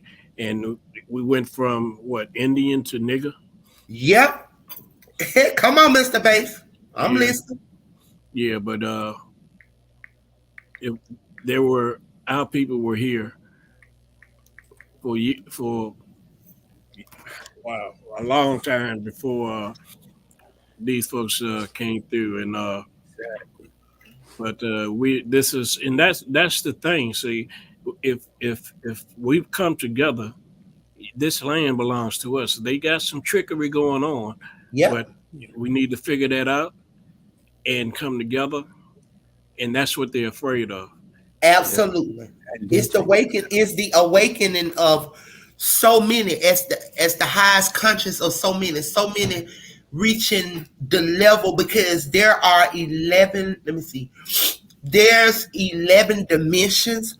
So you have to ask yourself, in what dimension are you operating in? You know what I'm saying? Are you at a very low level?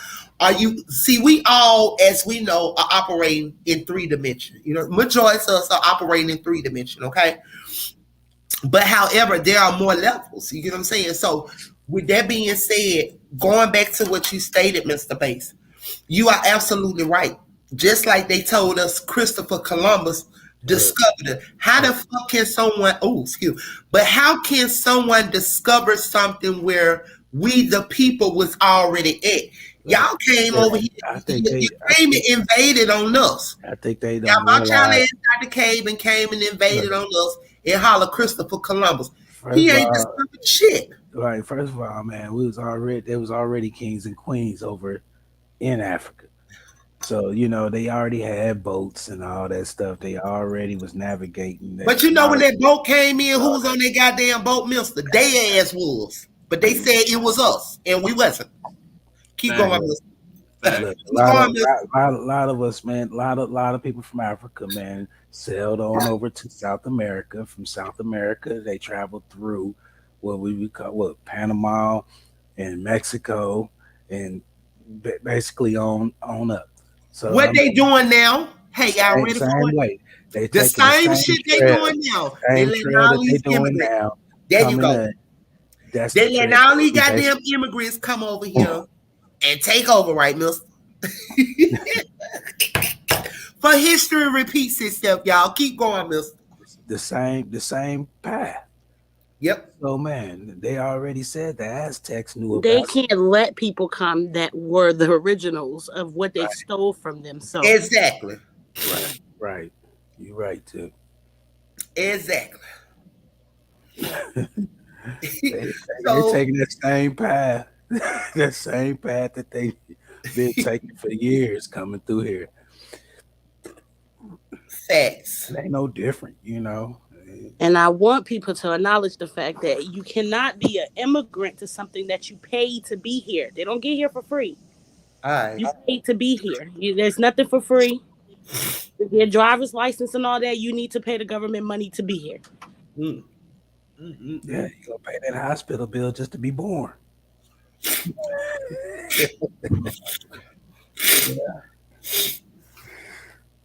When everything is supposed to, like, even down to the utilities, you know what I'm saying? As we discussed yesterday, even down to the utilities. This is God's earth. Why in the heck do one pay for water, which is free? It come from God. Why do one pay for light when light is out? You know what I'm saying? You see how they took it and flipped it? You see how they took it and flipped it and used it against us? And every time somebody invents something, They take it. yeah, they try to shut them down. If they can't shut it down or buy it from them, they kill them. True that, true that. Like that black man, Mr. Base. The man, I think it's that Memphis, where they had that water issue at, where that water was black, and you had that black man that he went out and he created this machine to get the people clean, good water. Y'all notice we ain't heard that else about him yet. I heard about him. They stole his thing, and he been trying to I fight. said it. I said they were gonna do it. But I went even deeper, Tip. I went even deeper with it. I said that I hope that they didn't take him out.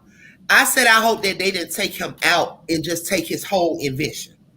So they took the invention and they didn't take him out.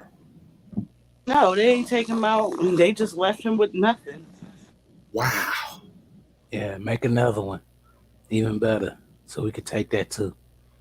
Wow. It seems like they keep them around long enough to do some more work. Okay, you invented this. Let's go ahead and see what else you can invent. So that's why I don't be trusting, man. When I see that show, what's it called, Shark Tank.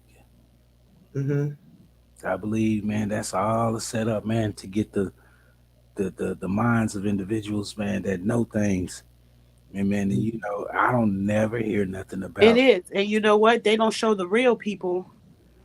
They show their Muppets, but if you don't remember, back in the days, they used to have like this 1-800 number you call if you had an idea, and they would they'll pay you for it. Pay you for your idea, and they just stole people ideas. Yeah, that one there, George Foreman, to be endorsing. But y'all know they ain't just started doing this, right?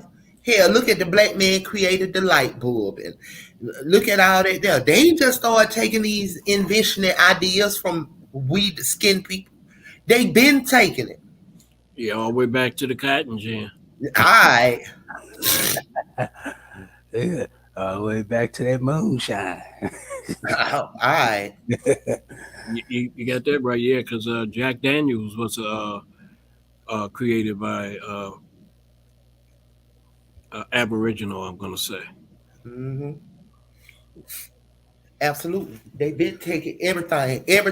They take it, and when they take it, they turn around and and use it against us. Ain't that so?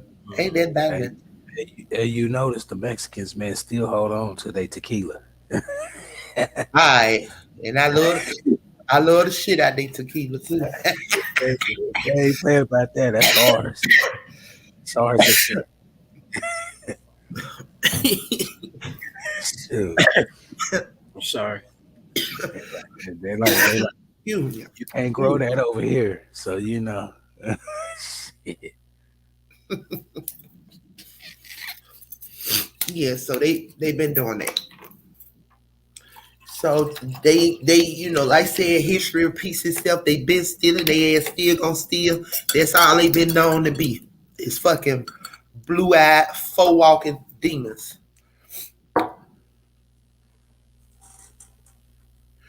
That's just what they is. And we have to expose it. You know what I'm saying? We all are children of God, but y'all have to know that we are not on this earth, flat earth. We ain't on flat earth alone. We never been alone. Yeah, when he kicked them damn, when he kicked Satan and his minions from heaven, they had to come to earth. Where the hell y'all think they went?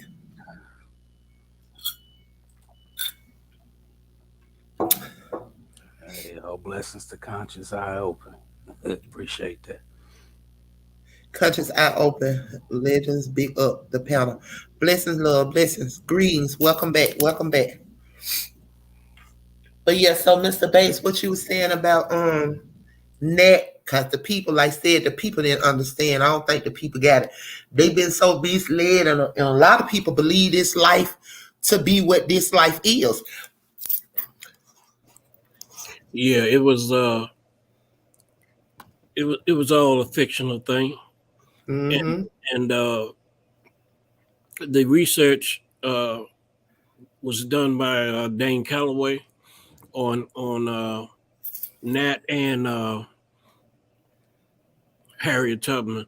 So if you get a chance, check him out, Dane Calloway, and he gets deep Mm-hmm. into our history. Mm-hmm. I wonder why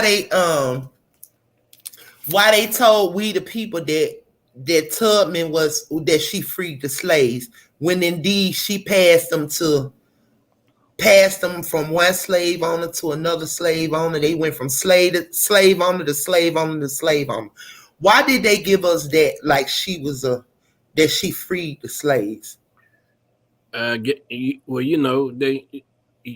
if we're gonna have a hero, they're gonna give him to us. Facts. And it's written. You right, Mr. Bass. You right. So, Mr. Bass, I want you to go back up a little bit, right? Because I know I let it get past me, but I want you to right there at PTQYTF. Please read Peter YTF comment. And it starts out by saying, in my opinion, read that and make it make sense to Peter, because I have something to say, but I'm gonna let you speak on that first. So read it for me. You see it?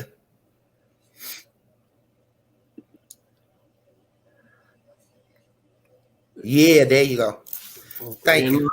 In my opinion, I don't believe there is a place better after this life. I believe heaven and hell is right here on this earth. If there was a place, why are we all not wanting to go?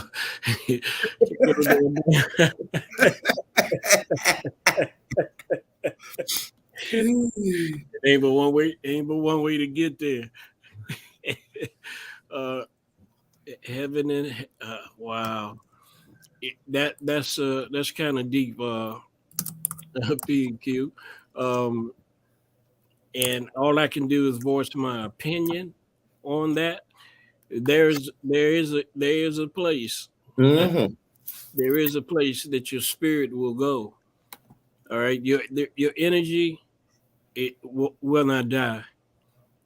It moves on, and according to the scripture, it goes back to be with the King of Kings.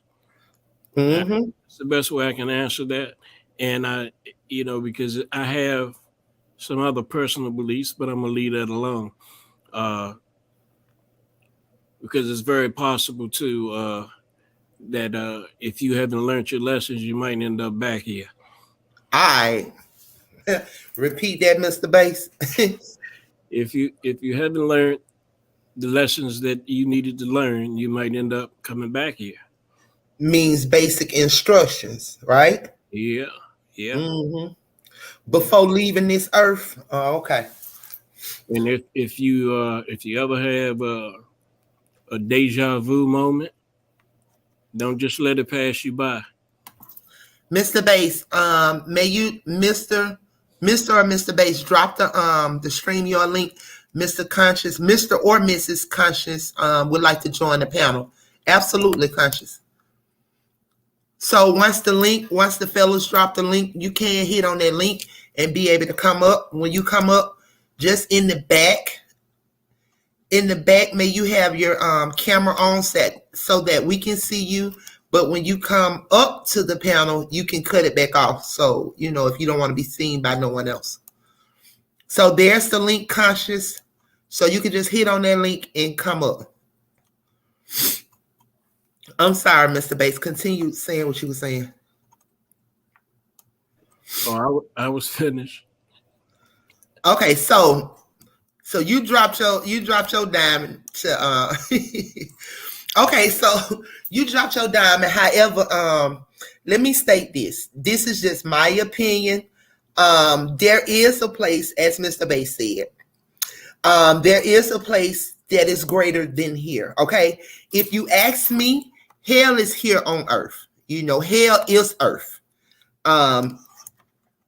Okay, thank you, Conscience. That's just my opinion. My opinion is that hell is on earth. Hell is earth.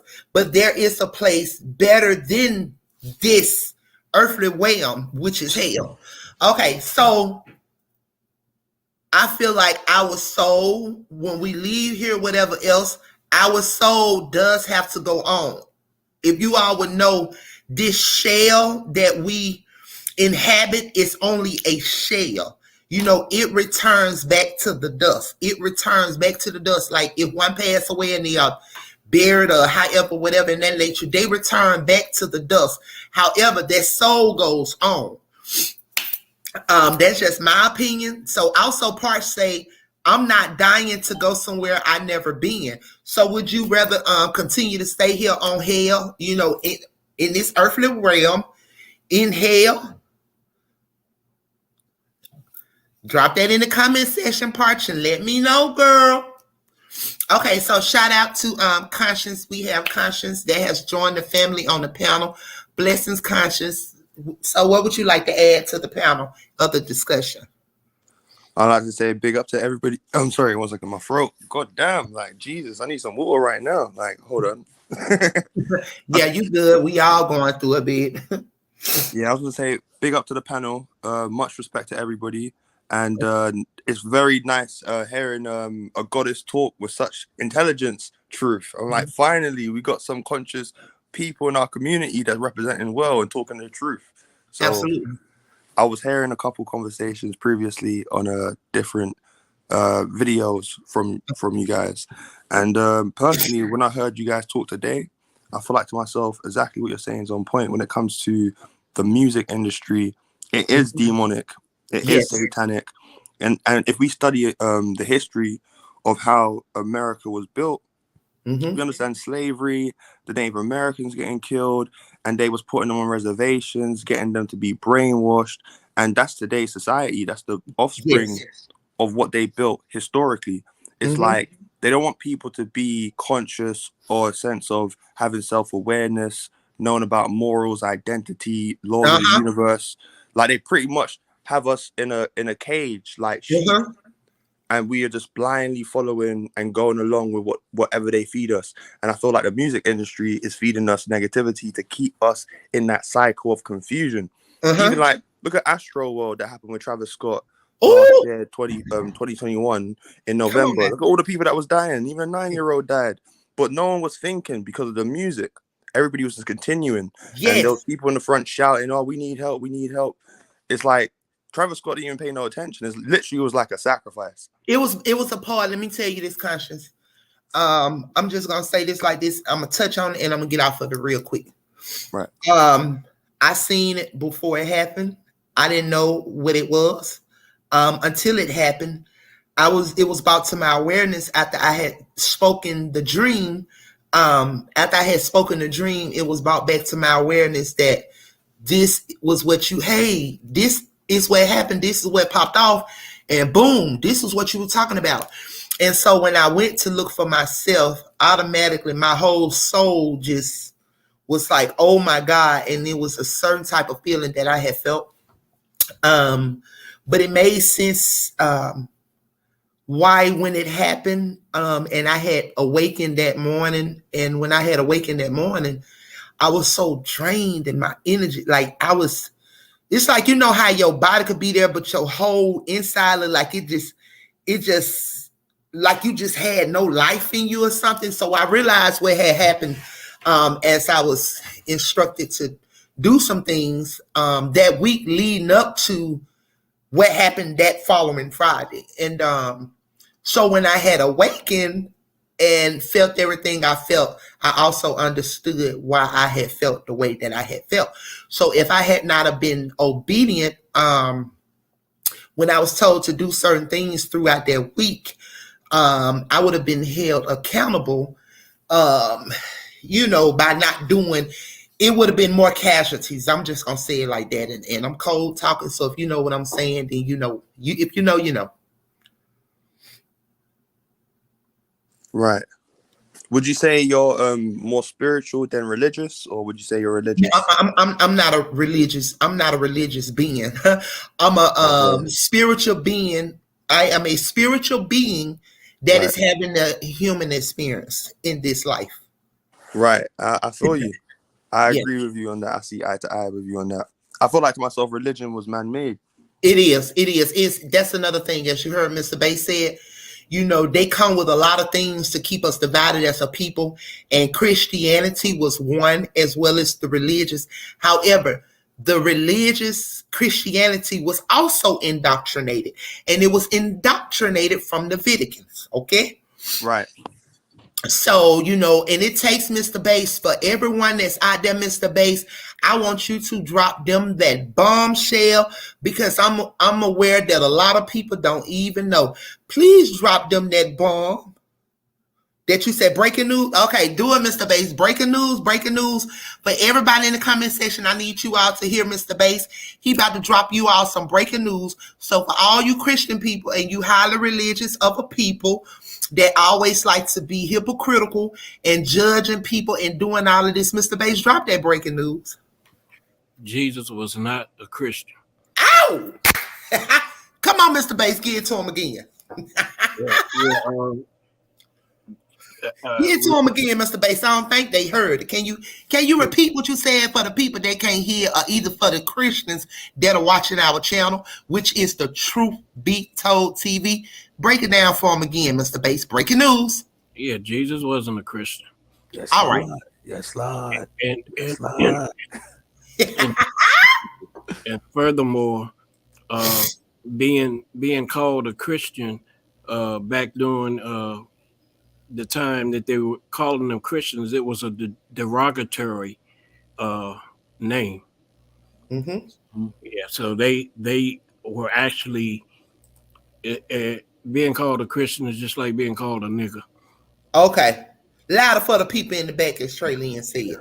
Yeah, that's how it was back in the day. And all these different religions, Christian, Baptist, Methodist, Episcopalian, Apostolic, all of that stuff is of the devil. It's not of God. It's not of God. Facts. Also, let me show you how the divide come in. And conscious, I would like for you to tap into this as well. Okay, so let me show you all how they do the divide. It's because if you read, I have had my time of reading a lot of Bibles, right? So with that being said, everybody believes it's the same thing. It's just the way that they reword it. I'm like, so why is it that this person say that they are this and this person say that they are that, when in actuality, when you read, it's like it's the same, but it all ties into there ain't but one God. So how can they divide the people? Well, how can the people allow themselves to be divided when it is specifically says the same thing, just different wording? So can y'all chime in and help me understand that? Well, basically, if you study the Anglo-Saxons that came from England, see that in America, like most of the world, a third of the world, the British Empire was ruling. And you know about the Anglo-Saxons from 1717, they were Freemasons. That's why George Washington, the first president of America, as well, was a Freemason. Yep. And when you go to a Freemasonic lodge, you have the Quran, Bible, and the Torah. It's because they made these books. They made these books. Yes. But when you really study history before the religions, people like they built pyramids aligned with stars. They understood science, astronomy, alchemy. They already had this deep knowledge of the universe. So when it comes to the Bible was created to dumb down humans on the planet, to control the land and to keep them passive so they won't retaliate against the governments. Even Napoleon, a conqueror of Europe, said this. He was like a mercenary. You can call him a general of an army. Like, he was even saying that religion is made to keep the poor from fighting the rich. So when we study religion, they have the same prophets in every major religious book. You got the same prophets in the Torah, the Bible, the Quran, but they just add something onto the New Testament. They add something to the Quran, and it just But they have the same. But like, look, think about it. They talk about a being coming down from the sky, a physical being, but this is the supreme creator of the universe. How does that make sense? Okay, so I'm gonna ask you what you think about this, because what I'll come to conclusion is, but I don't know, but I'm gonna put it out there. What do you think? Let me see. Like, what do you think a chariot is? What would a chariot be? How would you think if I say that, in my mind, in my opinion, I think a chariot is a UFO? What would you say if I said that? I would totally agree. Okay. In the sense of the Bible and how they describe the chariots and they describe the angels coming down from the sky, that sounds like an extraterrestrial to me. Okay. Okay. So me saying that to say this is, that's just my opinion. You know that there has been sightings of chariots, which I would call them chariots, which are UFOs. And what if I would tell you all that they said, Jesus and this, that, and et cetera, but what if I would tell you all that he's already here? Would you all believe me or no? Yeah, he's been here. He's been here. That's why. How are we made in his image if he's not here? Absolutely. He said he and us, and he and us and we and him, correct? Yeah. Facts. What you think, Conscious? No, I agree. I'm listening. So he said he and us and we and him. So when I say that, he said that about the chariots and his coming and all of this and all of that, I think that he would be, the chariot he speaks of is a UFO. And see what they want us to, you all also have to think about it. When they tell us that, when they try to make something harmful us, I'm sorry, when they try to make something harmful for us, it's the opposite, you all. They want us to be fearful of UFOs and this, that, like they invaders and this, that, this, that. So you have to ask yourself, why do they say these things? Of things that you're going to say, why do they say these things about certain things if it was actually harm? But then if you study it and come to understand, they're really of no harm. So is it that they told us about the UFOs and they aliens and they coming to do this and do this because they want us to fear because they know who's actually coming in on those chariots? Hello, crickets. No, right, exactly. I'm basically saying to you, right? It's like that's exactly what it is. If we read the Bible for exactly what it is, and don't try to interpret it a different way to suit our narrative, they're telling you that people are coming down from the sky. In the Torah, it was explaining about the Elohim being with Yahweh. Yeah. So God wasn't by himself. True that. So if God wasn't by himself, that means God had a group of people. He had a group of people to build the earth. So at the end of the day, if you look at the Bible for what it is, it's telling you about other beings from outer space coming to earth. So it has to be aliens. But this is what I'm saying to you. The Bible was made by Greeks because the term Bible derives from biblios, which just means book. So if we understand the book itself is stories plagiarized from our ancient stories, we won't go off that narrative because we know it's not accurate. It's just copy and paste. So we have stories in our ancient people talking about the Nomos and the Anunnaki. Do you understand? Yeah. So what I think is conscious. What I think is that the Bible is what it is. However, it is the word, but they have tampered with it. They have done what they have done with it.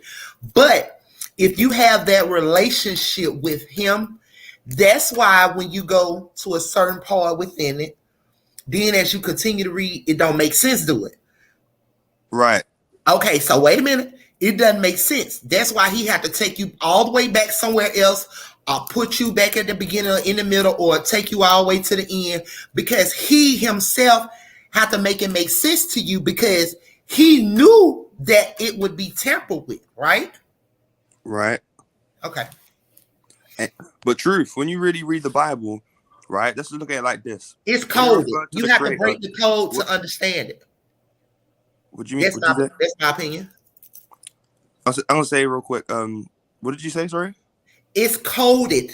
You have to break the codes within it to understand. Exactly. There's a message within it.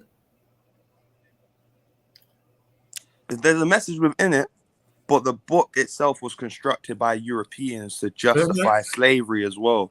So we have to understand the book itself is false, but there's truth that was stolen and put in the book.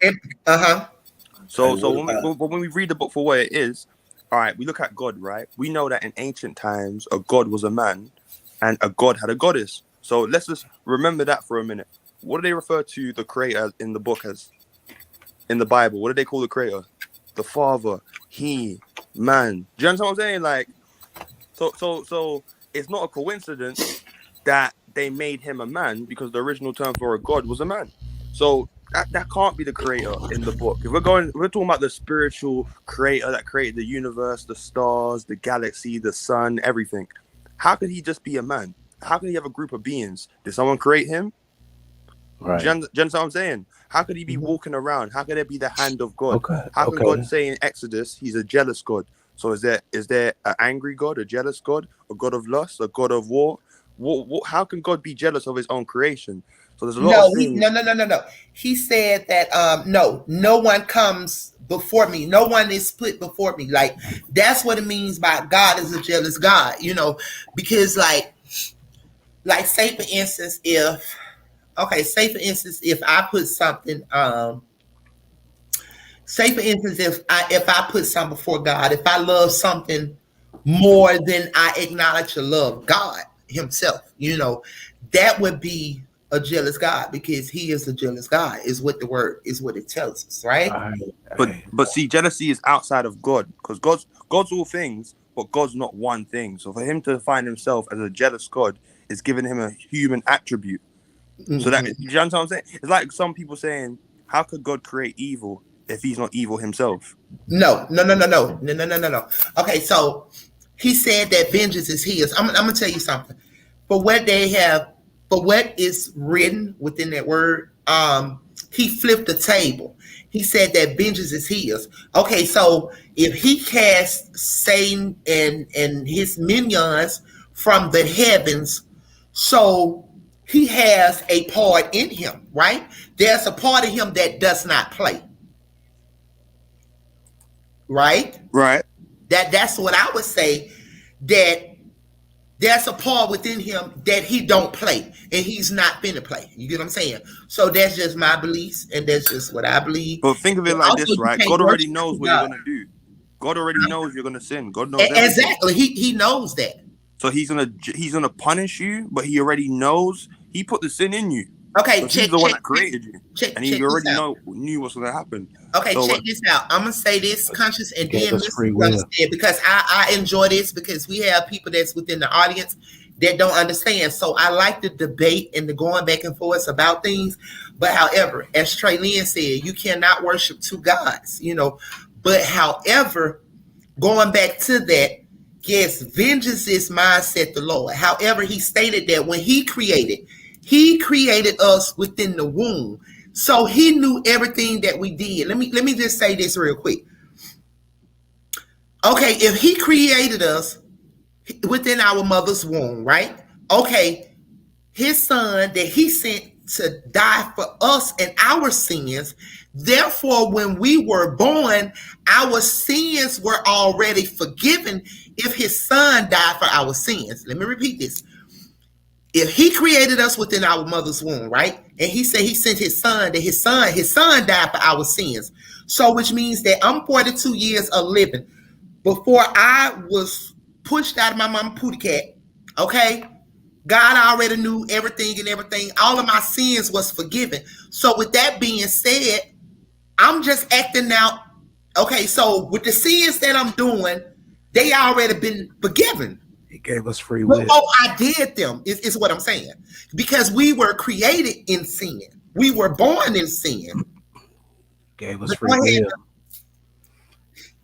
But look at it like this, right? Look at it like this. Wait a minute, Conscious. Wait 1 minute, Conscious. 1 minute, love. Go ahead, mister. Well, there was a few things I wanted to touch on. Yeah, that's why I let you go ahead on the end. Well, when you was talking about the Bible, man, and you know, and how it you know, it's been broken down, you know, and now it's just basically a code, you know, coded to where you have to decipher it. You know, I mean, I feel like, man, the spirit has to be within you, man, to understand what is being spoken. But there's also lost books of the Bible, man, that was telling the truth. And you know, I don't know everything about it though, but I have. They're not lost, mister. They were stolen. One of them is called the Apocrypha. Mm-hmm. You know, I don't know if you know about that one, Conscious. You know, but you know, the Apocrypha, man, explains a lot of that too. You know, so I mean, I done looked at different Bibles myself. You know, and I mean, you know, I began to understand differently, man, than what was being taught, that I was actually brainwashed into. That's how I feel, you know, because that's what was taught to, you know, a certain way was taught to me as a young man, you know, and man, I was supposed to believe that, you know, but listening, you know, as I got older and I'm listening to you, man, you just made a whole lot of points on a lot of things, man, you know, how it came from the Europeans over there, you know, how they reworded it, you know, but on that last part y'all was touching on, he gave us free will. Yeah. And that free will, man, basically gives us a chance to correct the wrongs that he already know that we gonna do. Mm-hmm. So, you know. But does God know exactly what you're gonna do afterwards? Does God don't know what you're gonna do with free will? Yeah. So God already knows exactly what you're gonna do. He knows the beginning and the end. So you might think to yourself, I'm doing this out of my own mind, but God already knew you was going to do that from your own mind. So God pretty much wrote the script of your life. So if that's the case, God didn't have to make sin or make you make a mistake. Because it's not you that's doing it. It's really God that already knows everything. He wrote the script. So I'm saying to you that when we look at the Bible, we see God as a man. God's not really the creator of the whole universe. He's actually just a being. That's why we refer to him as a man, because we know a man to be a physical being. So it can't be something spiritual. How can something spiritual have a throne? Hey. You said what now? I missed it. I said, how can something spiritual that's non-physical have a throne? He's a spiritual being. No, but spirits don't have chairs. Spirits don't have tables. Spirits don't have chariots. Do you understand what I'm saying? Mm-hmm. It's more like a non-physical entity. So it's like a ghost, they would say. Like the ghost, they say the Father, Son, and the Holy Ghost. So the Holy Ghost is supposed to be the Holy Spirit. The Holy Spirit. But understand that you're it's right. not They said the Holy Ghost. It's not physical. So something they said the Holy physical Ghost. something non-physical can't interact with you on a physical level. It could influence you, but it can't have a throne. So at the end of the day, they're talking of God as a physical being in the book. And once we realize that, we won't look at him as the creator, because they're not talking about a creator. They're talking about a man. That's why when God gave a staff to Moses and said, give it to the Pharaoh and throw it down on the floor, it will turn into a snake. The Pharaoh laughed at him. The Pharaoh laughed at him and said, what? That magic? We got the same magic that your God has. And he threw down 7 staffs that turned into snakes. But at that moment, now I'm going to tell you. Ate them all. But my whole point is, God didn't know that they had magic. Now, Conscious, I'm going to tell you something. At that moment, me personally, my opinion in what they stated at that moment, I think that was where witchcraft was exposed. That was a form of witchcraft. But however, going back to what we state, that yes, when we are at a higher level of consciously or within the spirit, there are levels.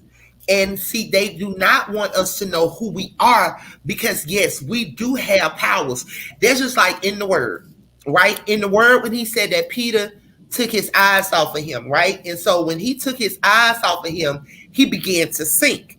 But however, when he placed his eyes back on God, that's when he, was able to levitate.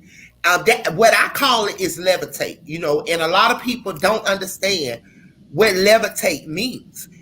One can levitate, but we are not, a lot of us is not at that level, if you know what I mean. He has given us all, we all have powers within. Hello? That's something separate from the Bible, though. What you mean? Break it down. As in, like, that's from within us. We don't need a book. Do you understand?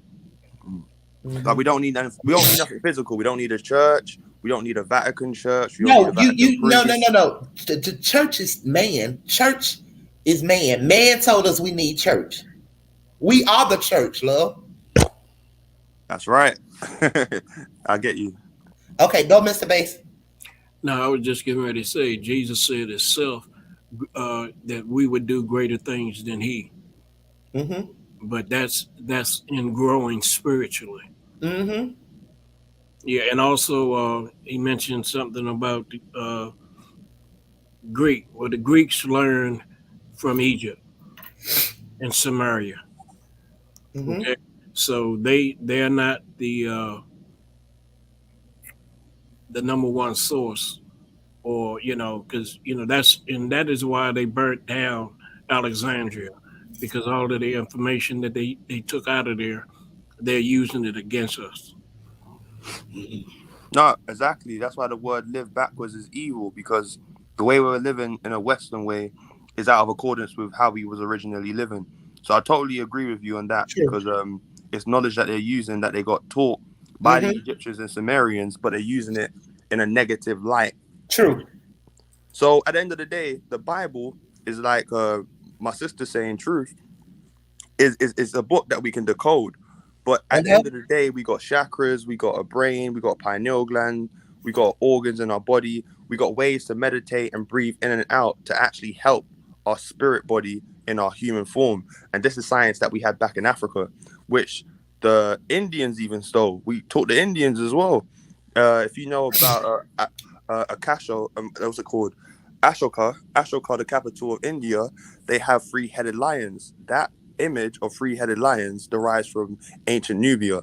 And there's a whole science about the Kundalini energy in ancient Nubia. So the whole Kundalini energy that goes up the spine, which is basically a form of energy within your body, that's something that they was breathing in and out, tapping into. Electric. And that's what the serpent on the crown of the pharaoh represents. You having Kundalini energy activated and you having your third eye open. So all that third eye and chakras and Kundalini energy came from Africa, and we was doing something more higher in vibration, more highly advanced spiritually, and meditating and prayers and chants, etc. And we was even having a connection to the sun, and we called ourselves children of the sun. So this is the science they hide from us and keep, and they give us a book. That's what I'm saying. The Bible is not really the root source of everything for us as Africans or Black people. They weaken us with the Bible.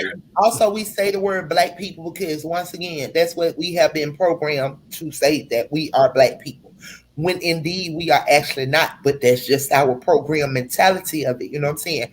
We are not Black people. Like me, for myself, I have Indian within my blood. My bloodline is Indian. So truth, when we understand the oldest gene is the Eve gene, which goes back into Africa, everywhere on the continent, Black people are the original people. So when we talk about being Black, we're saying Black in the sense of African. Yeah, because Black is actually a color, but that's what has given us. Black is related to the pigmentation of your skin, melanin. Melanin is really black. It's melanated. Yeah, right.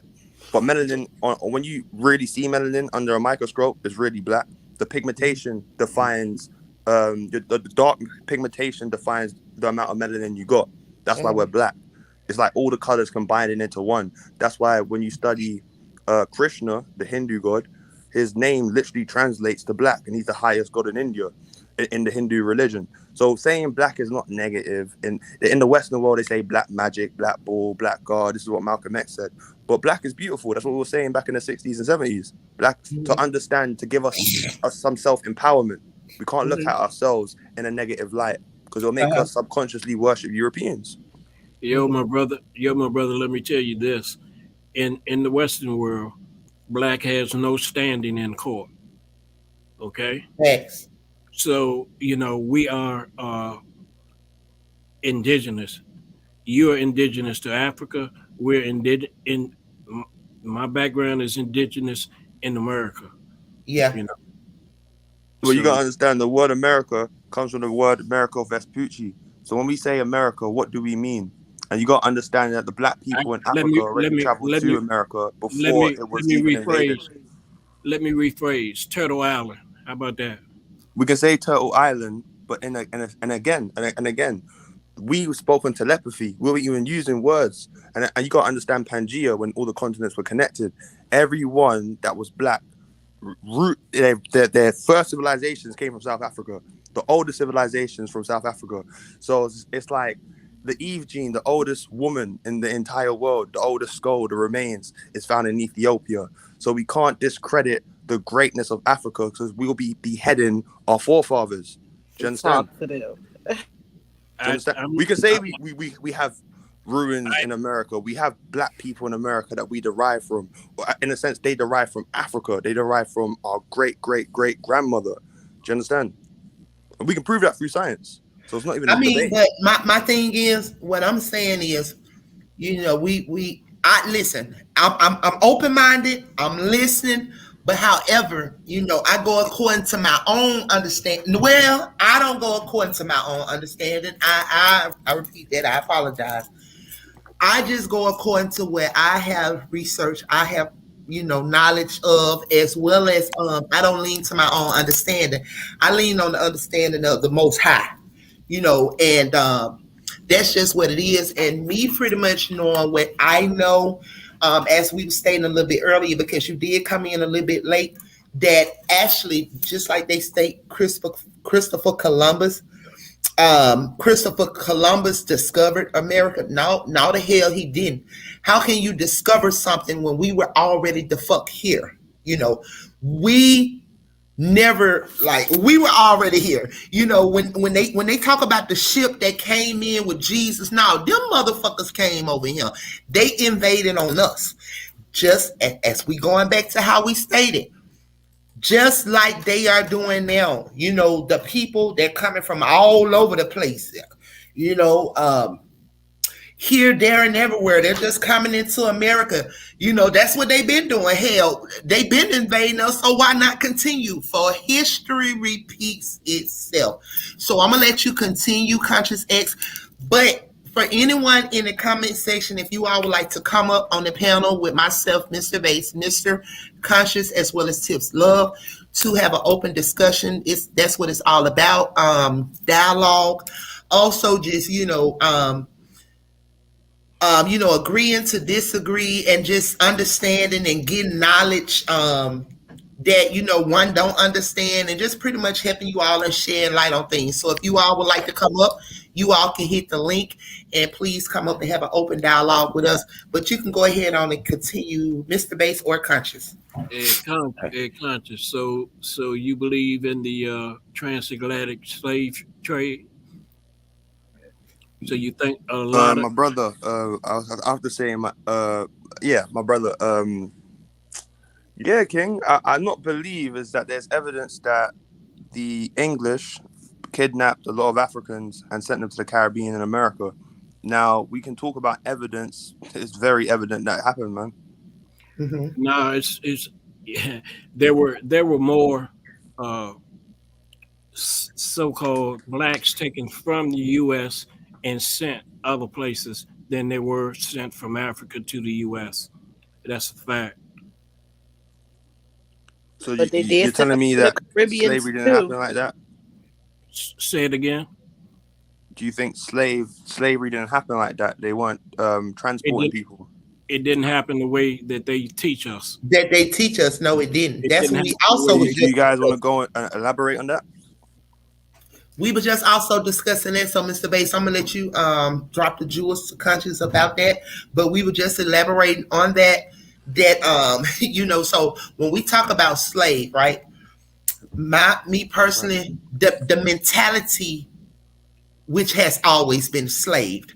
Also, the people that were not able to just walk freely and get away was because they was trapped, slave within their mindset. But however, when you talk about slave, you got to realize that the first owner of a slave was, as you all call it, a black person. We got to be honest with ourselves now. Well, the majority of the people that were brought here, that they're trying to make us think were slaves, were brought here as indigent workers. Mm-hmm. Okay. Well, basically, what I know to be a fact in history, like you have the Ashanti that got kidnapped from West Africa, Ghana, and even Nigerians kidnapped and sent to the Caribbean. And even in America, you have Africans that derive from Nigeria and Ghana, and you have some African warriors in history, like in 1818, Andrew Jackson had to fight the Seminoles, the Africans and the Native Americans that joined together to unify to fight off the American army, and they won. That's why Abraham Lincoln really came out with the Emancipation Proclamation, because you had that Turner. They were just defeating Europeans in America, killing the invaders, and actually rebelling Africans and Native Americans. So for me to say they didn't kidnap Africans and bring them to America, of course there was black people already there. We know that, but we got to understand that there was a portion of Africans also sent to America. Yes, but it wasn't the millions that they claim was brought here. Uh-huh. Well, you got to understand, though, that the culture has been robbed from African people. So some people don't know where they come from, but if they do a DNA test, I guarantee their bloodline will be linked to somewhere in Africa. If you read in the DNA test, it says for almost like the copyright, entertainment purposes only. Yes. Think about it though. You gotta really understand that DNA don't lie. Your genetics is genetic information. You've got to follow the paper trail. Yep, and also doing DNA, sending it over to anything ancestry or whatever of that nature, and allowing them to splice you and create other things. It's an illusion. It's an illusion. It's not an illusion because genetics. It's like, for instance, black people have been free off of DNA. You know, there was black people arrested on crimes they didn't commit, and through DNA testing, they got released and actually released from prison. And the real person that done the crime got found. So I'm saying to you that carbon dating is a real thing. DNA testing is a real thing. Blood tests to find someone's blood if it matches yours is a real thing. Medical science is a real thing. Like, if we study science, we can understand exactly who we are in detail. Do you understand what I'm saying? So, like, us being Africans, like, our mentality state, the way we move, the music, it's all African. Even hip hop, like, rapping over drums, in a sense, with chants and talking, and that stuff was from Jamaica. The Jamaicans as well are from Africa. Like, you got Ghanaians in Jamaica that call themselves the Maroons that rebelled against the British, and they're still there till this day in Jamaica. So a lot of people cultivated their culture and didn't allow the slave masters to brainwash them. But we have a lot of black people nowadays that's still under that mental slavery. They don't know themselves. They don't know their identity, their original language. So how can we say we don't come from Africa? All right, let me ask you this: if I'm the one that came up with DNA DNA testing, and I can tell you what I want you to know, is that correct? Oh Lord, Mr. Bass. Wait a minute. Let me tell you something. At the end of the day, every knee shall bow and tongue confess that He is the Lord our God. Oh, let me say this because I'm moving around in my chair. However, a lot of people will say He's not this, He's not that, it's not this, it's not that. But however, at the end of the day, we shall know the truth. You understand me? And that's what this channel is called, Truth Be Told. I'm here and I'm listening, and as I'm listening, I'm just listening because I want you to voice your opinion as well as just, talk, just as Deanna Stash W said, we need to study some more.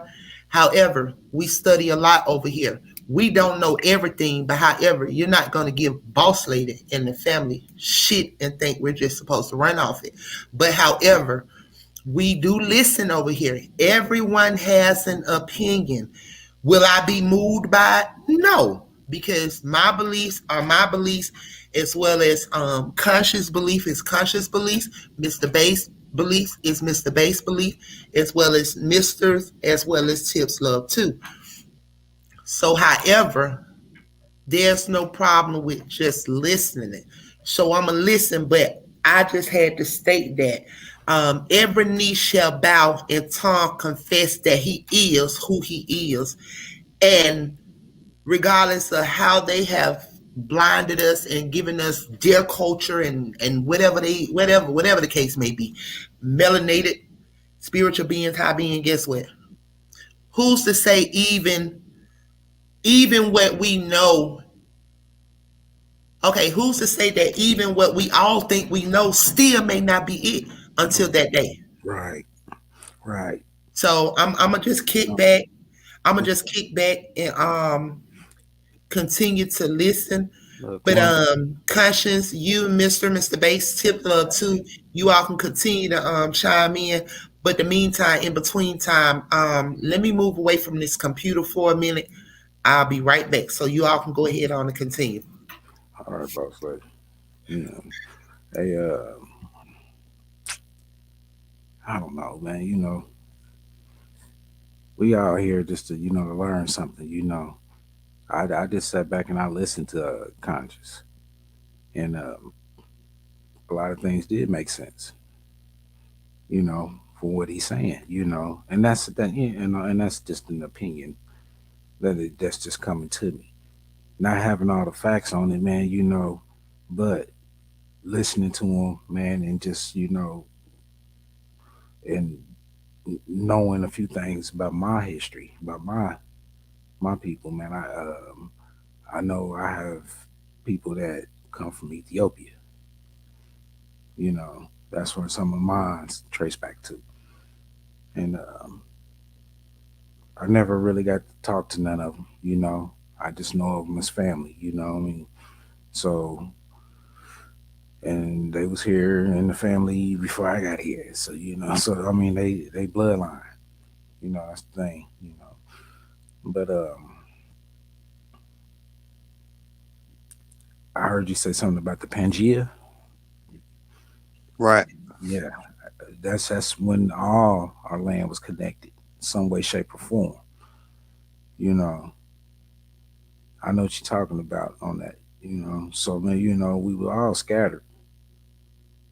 You know, so, but I also know that man, every people, people was everywhere. You know what I mean? So it could be something that could be tracked back, to West, South Africa, and but I mean, for some, man, the line done passed on so far along, even if it did, originate, from, because I mean, I do consider us the original people, you know, even though it goes back to Africa. What about the ones, man, that bloodline, man, done passed on, and just like you would do a dog, man, you can create that bloodline, a different bloodline. You know what I mean? So, Now, well, what makes us like an ancient race? You got to understand. You got people in outside of India, and they get called the indigenous people of India, and it's mhm, actually black people, and they call them the Adamanese people. mhm, Jorat, what it was Jorar. I can't pronounce the tribe, but it's like Adamanese Islands, and the Adamanese people they get called, but the name is something else. But they tell you they've been there for 36,000 years, and they traveled there from Africa. So when we study people globally, they all say they derive from Africa. Now, I'm looking at the situation to do with the pyramids. And when you really, I understand Pangea, I understand the way the plate shifted, but it's like you gotta understand everyone's knowledge, the first civilizations, the universities, the schooling, all of that sprung out of Africa, man. That's where the whole root of it started. So if we got brothers and sisters across the seas, yeah, they've been there, but where everything started when life was all like just like literally black, it started in South Africa and it worked its way up. And that's why you got ancient Kush and you got ancient Nubia, ancient Kemet, you got Timbuktu, you got the Songhai dynasty in Africa. You got so much. Look, we're the only race that had a golden age. The Europeans and Asians are part Neanderthal, and they're literally like when I say Neanderthal primate meaning monkey. Like literally, their genetics has the DNA of canines and the DNA of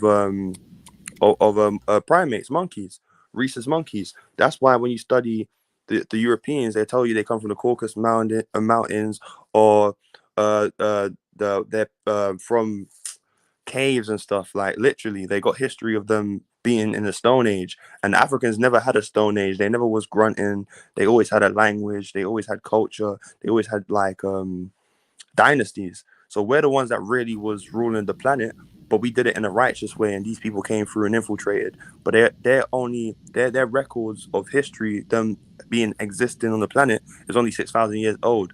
And every modern day scientist is actually saying this. And they're saying that Europeans and Asians share the same genetics, but Africans are an ancient people. They go back millions of years. That's why when you go to mhm, England, and I'm in England right now, London, you got Cheddar Man. Cheddar Man's actually a black man of England, and he's been here 10,000 years. But the Europeans, they only been here for like 6,000 years. So when it comes to us, everything started in Africa. We can prove that everywhere on the planet, black people was there, but everything sprung out of Africa. And even the Adamanese people outside of India say the same thing.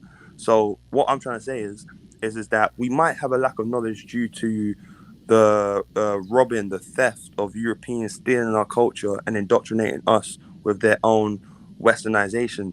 But at the end of the day, when we study and do our research, the ones that have a lack of knowledge will find out that life started in Africa. And even the Europeans tell you this. So it mhm. shouldn't take Europeans for them to do all this science and finding skeleton remains to reveal to us the truth. We should already know that the Ankh, the pyramids. We should know about Tahuti. We should know about Osiris. We should know about Isis and Horus, the pineal gland, the third eye, the eye of Heru. We should know our science is literally the root of civilization, because we can prove that. Like, do you know what I mean? I definitely agree with him. Man, I agree. Shit. I mean, it's in the nutshell, man. I mean, I was just trying to figure out, man. I know that we all came from there, and I know we all branched out. Okay. Now over time, man, are they able? Do you think, man, over a history of years, man, could that bloodline still be detected? 100%. Because Because blood, like your DNA don't lie, your genetics don't lie. Like, right. it's But what I it mean, is. Because how can it if you believe in science?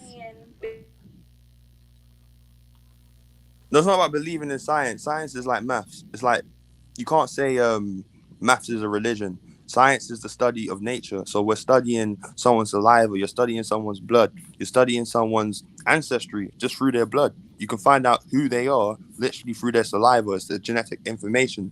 So at the end of the day, when we find out Africans don't have no Neanderthal primate blood, we can find out that they're the original people. So at the end of the day, it's not like a theory, because it's not about evolution. It's not about Charles Darwin. It's not about thinking we evolved and mutated due to the environment we're in. The black people that's been in England, Europe for thousands of years, and they never mutated into something else. They've always had the same genetics. So genetics is not about evolution. It's not about a theory. It's about what you can prove due to the genetic information that saliva has, or that blood has. Like, there's forensic science. They can literally get someone's hair and find out information on what they ate, who they are, like everything. Like, do you understand what I'm saying? And that actually has been done, like in crime investigations. So it's not a thing where they're trying to base it off of theories. This is facts. It's through evidence. This is actually like understood. So, like with the I Bible, mean, things are theories. With the Bible, it's a theory that Jesus ascended into the sky. It's a theory that there's a serpent, a dragon, and etc. Lucifer. You can't prove none of these things, but in science, you can prove it because there's evidence. They understand how uh, the water gets heated by the sun, the ocean, and it evaporates and it gets condensed and rain comes. Like, we can study nature.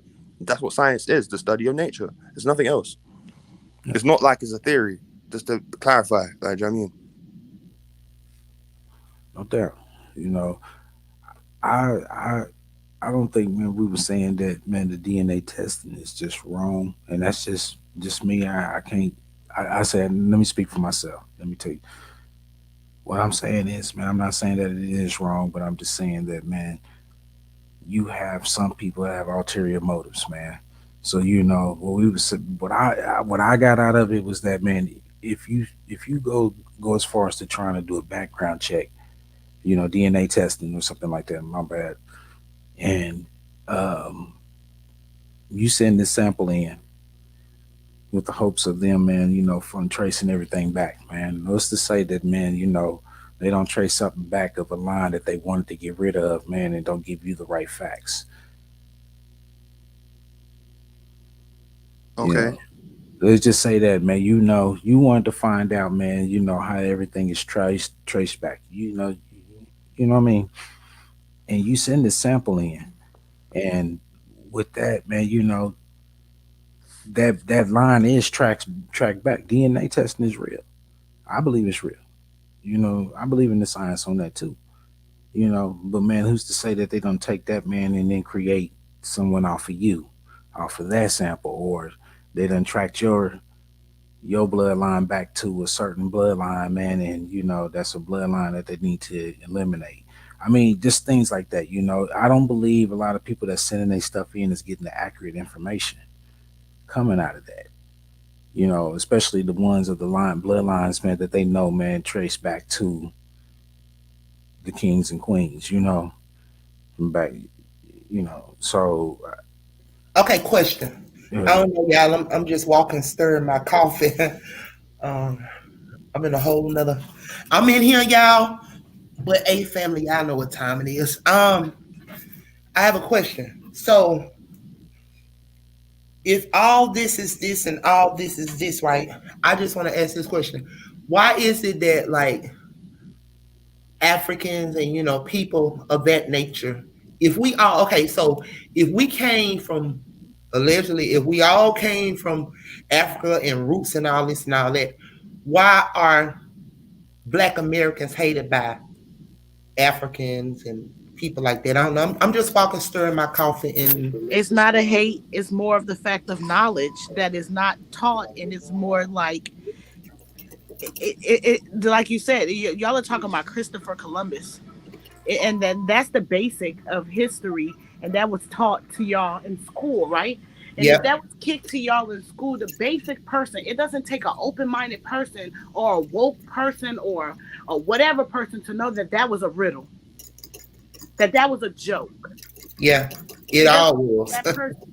I think the personal problem that Africans or people who migrate here have with people is the fact that y'all don't acknowledge the fact that we were the first people here, Black people. Let's not even put African. Let's not put none of that on the Yeah, title of it. We Black people were put yeah. here first We before were anybody already. else, and we was left all over the world. And the reason why that has to be facts is people even in the Caribbeans, they speak French, they speak all different languages, and their founders are different colonies because we was colonized and we was dropped everywhere around the world. Black people are everywhere from China that has never left China before. They don't know no other home, and their mother and father was raised in China. They Black, but they speak fucking Okay, Chinese. so check this Can, out. can, can I ask you one Would you question? think? Would it be that? Okay, due to I'm just asking a question, y'all. I told y'all I'm walking around. I can't be still right now. But okay, could this be when the slave allegedly, as the people call it, slave, like the one that they worship, Harriet Tubman being the one that said she freed the slaves, but however, she only led them from one slave master to another slave master. Could that be the reason? She Because they didn't were even being do shipped nothing. She around. didn't I was do gonna, nothing. She She didn't didn't do do shit. nothing. True, Just like Christopher didn't do nothing. It was just shit, made up true, stories. true. But however, could it be that, like stated, the slaves was being shipped around and sent everywhere and trafficked everywhere around the world? That's why we are just scattered out everywhere.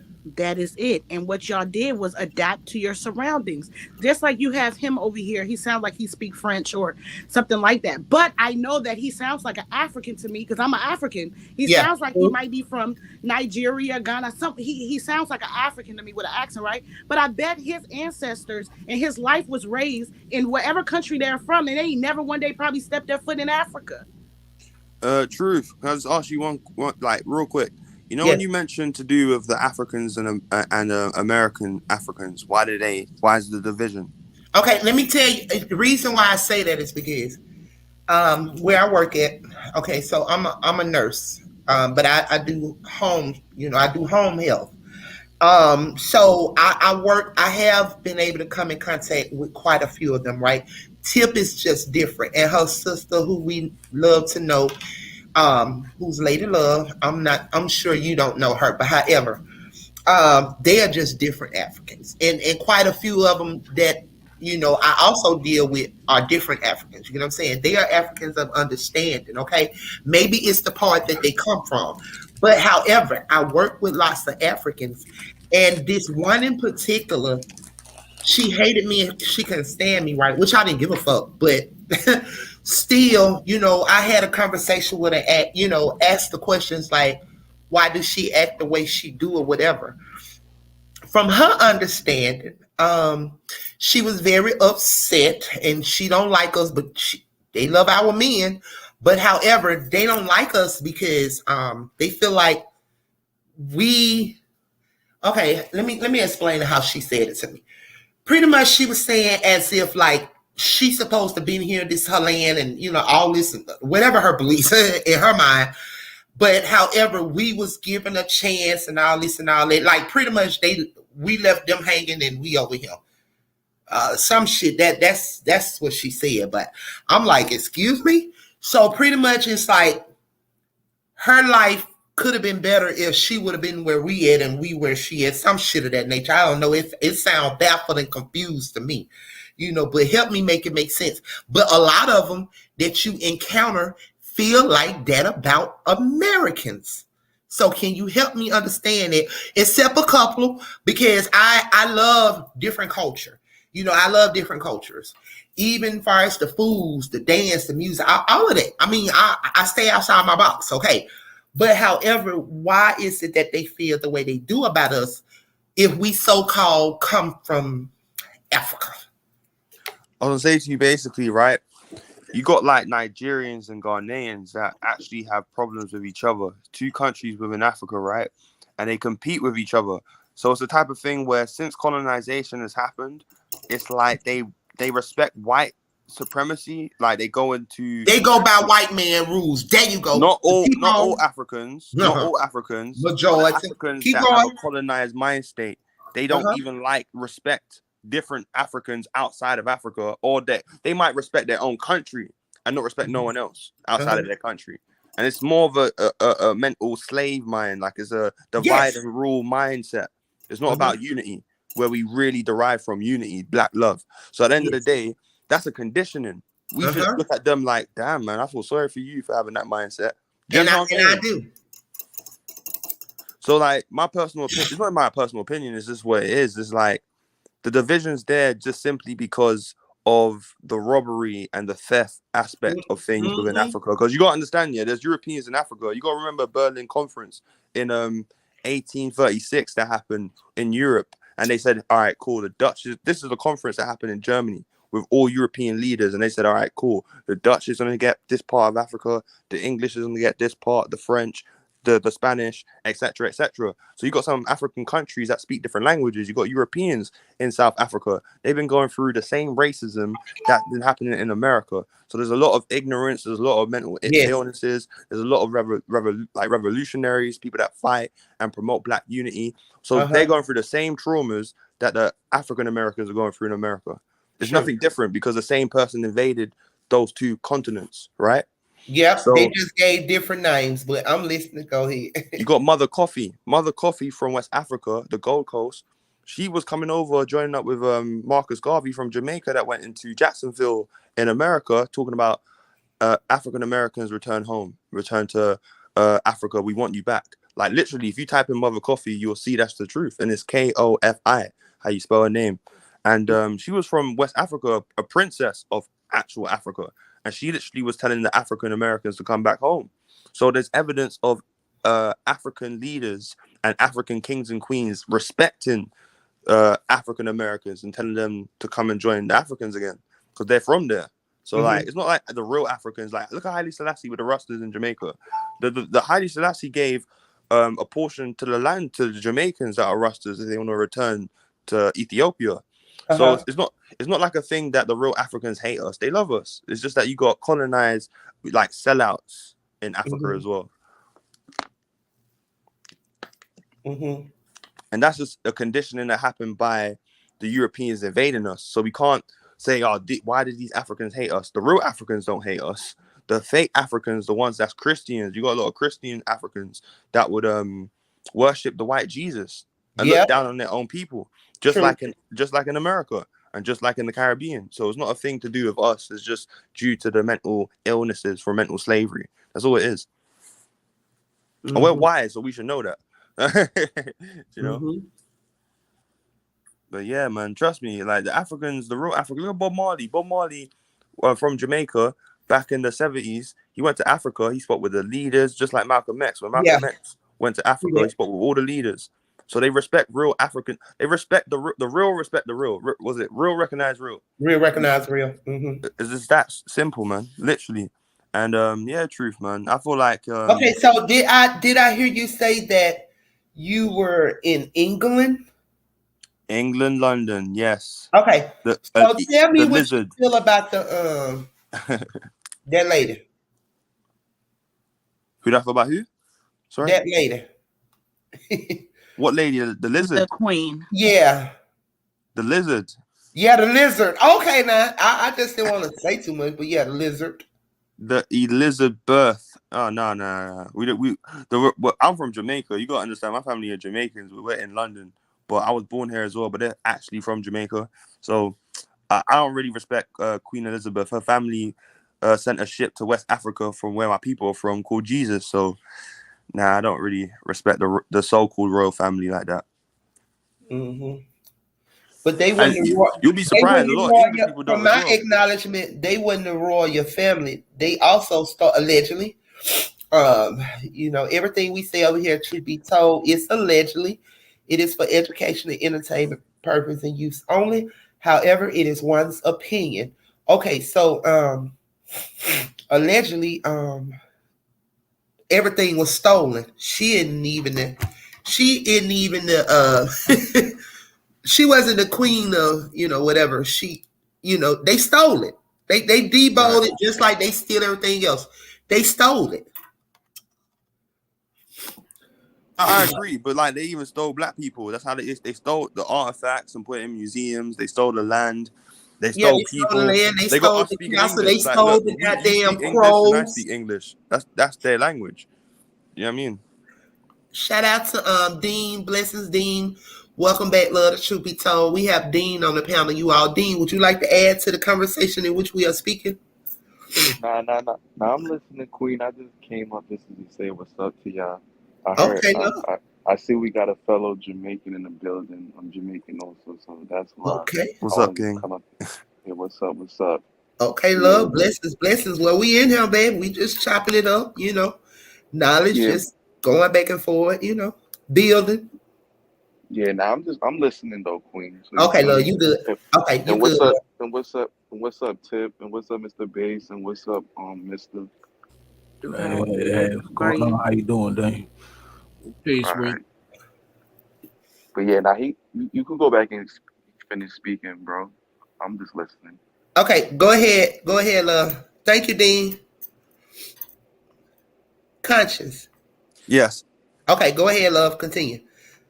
Oh yeah. Basically, I was just saying the same thing we was talking about, just to do with what was he saying again? We was talking about the African Americans and the Americans. No, the Africans and the African Americans. See what I'm saying? Like we're literally Africans. Like, do you know what I'm saying? Like we're literally Africans, man. Like I'm saying, Malcolm X, Haile Selassie. We have all these greats. Like I said, Bob Marley even went to Africa and he was getting respect from all the African leaders. So I feel like to myself, we had little Africa they call Black Wall Street, if you remember, the Black Wall Street, American government bombed down.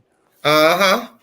Because So they were Yeah, in power and they had their own, yes. and So, Queen exactly, up. so they sent some white horse over there to lie, like one was being touched. Now, it's just a lot of bullshit. But a lot of people don't know why it was actually burned down the way that it was for power, and they wanted to take control. And they also sent the Jezebel spirit in there to disrupt everything. But keep going. Funny exactly. part is, And funny part is. even with, sorry, was you talking? Sorry, you can go, bro. Sorry. Now, I was just saying, funny part is we had crazy part. A lot of people don't be know we had one in Tulsa and we had one in North Carolina. Mm-hmm. Wow. They were all over. Just keep People, it real, y'all. people always just focus on the one in Tulsa, but there was Yep. two Right. Black Wall Streets, and you know what they did. The rest was history. But you could continue, bro. I'm listening. So it was a thing where it was throughout America, throughout the states, Mm-hmm. and they were destroying what's it called, our institutions, and Institution. basically they were just trying to like downplay anything we was doing, destroy us, and keep us in a poor state of living because Uh-huh. they know for a fact that we're gonna go to them. This is why I don't like when I see all these no disrespect to anybody's race, but when I see the Asians and different races within our community, I know that they're gonna profit off of us. True. And this is why I say to you, like, we got people that hate themselves and they project that hate on us, but we On need to us. look at them like, you know what? They've gone through mental slavery. They're getting conditioned. They don't know no better. Like Jesus said, they don't know what they do. Like, do you understand what I'm saying? So it's just like, it's just frustrating for me because it's like, we have so much history that is rich. We come from like a golden age. like us having little petty arguments about our skin complexion, one person's dark versus light skin. Don't you think that's just all mental slavery? Yep. And that's the real root issue of everything, like literally. Mm-hmm. And I was literally talking about they don't want us to know. They really don't want us to know who we are, what we are, exactly. our powers, our strength. That's why they do what they do, and they keep us separated as a people, because they don't want us to know who we are. Because if we do come to senses of who we are, man, hey, it's gonna be, as Bernie Mac would say, the legendary Bernie Mac, it's gonna be trouble, trouble, trouble, trouble. But you know what it is? It's like when you study, I don't want to go too deep, but I always go deep. But I say to you, like, Now when it go comes, deep. That's what it is over here. Truth be told, just I so don't know we if you heard listen. about adrenochrome. Yeah, we know about adrenochrome. We know about all that. So they That's scare why little kids. allegedly that's why P did over there searching for souls. I knew Right. that when they took that adrenochrome away, I already knew that a lot of them were going to be to their true form. You don't see it. No, And you got to 100%. be crazy. You got to be crazy to literally go over there, allegedly. One got to be crazy to go over there. See, a lot of people don't even see far as some of us may see. When he's on there begging desperately for artists, managers, and et cetera, when he had put that video out. Did you see that? Right. Okay, check this out. This is allegedly. But what I seen that a lot of people didn't see was a demon begging for souls. It Wow. is losing its human form. But keep going. I'm gonna shut up. Keep going. When you talk about the demons, right? The music Yeah, industry, like when you yeah, study yeah. Kanye West said he said that he sold his soul to the devil.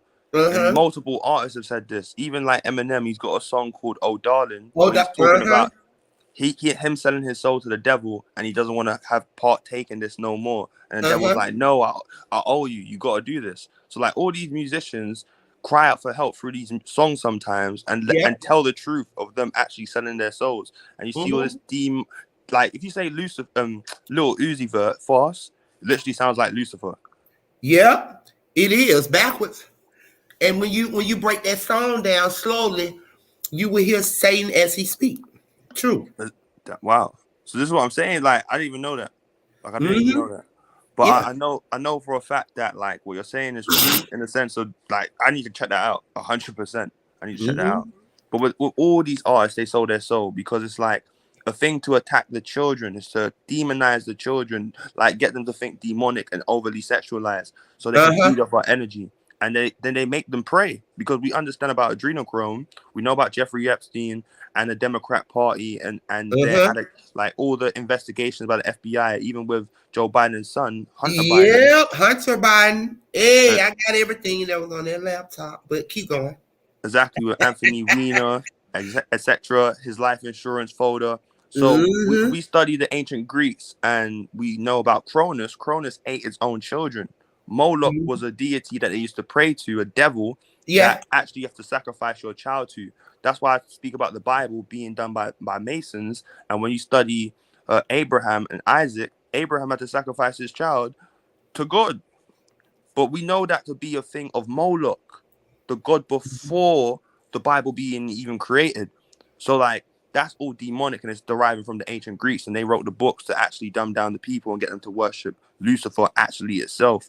But besides that, I'm trying to say to you, can't you see them attacking the kids? They're actually like nowadays they got the kids sexualized, they got the kids all demonic, and that's for them to be the prey, literally like sheep. Uh-huh. So my whole point in saying that is that when it comes to us understanding the music industry and their agenda, it's like really affecting us as like black people, and we gotta really just understand what's for us and what's against us, Yes. Absolutely. like overall.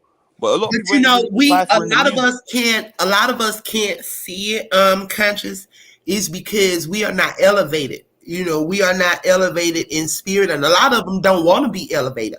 A lot of them don't want to know. not only that, a lot of them do see, but they want to ignore that they see it. Not only that, also, God has caused them to be blinded. Right. Do you agree? Where they don't see. It's like they get blinded by the materialism. They get blinded by all the stuff within the music videos, and it's the type of thing of like hypnotizing someone, like the movie Get Out. You ever seen the movie things Get Out? of this world? Literally. And I just feel like to myself, it's like us sacrificing our own kids, because like we gotta really like guard the black children. That's what I feel like we need to do, and I feel like the Black Panthers was doing that very well. And they're just making us like feed off each other now. Like it's ridiculous. Like, you know what I'm saying? Yep. It's a total like it's crazy. I feel like to myself, the adrenochrome is a sign of them actually. If you know about the adrenochrome, you know about them actually sacrificing children. That's literally their agenda. Okay, Nothing so also conscious, we gonna say AC, because we all know what that means, because we already know how certain words that are being used, that they do target, you know what I'm saying? So we're gonna say that because we know what it do. We know what we talking about. So we're just gonna say AC. Right. So keep going.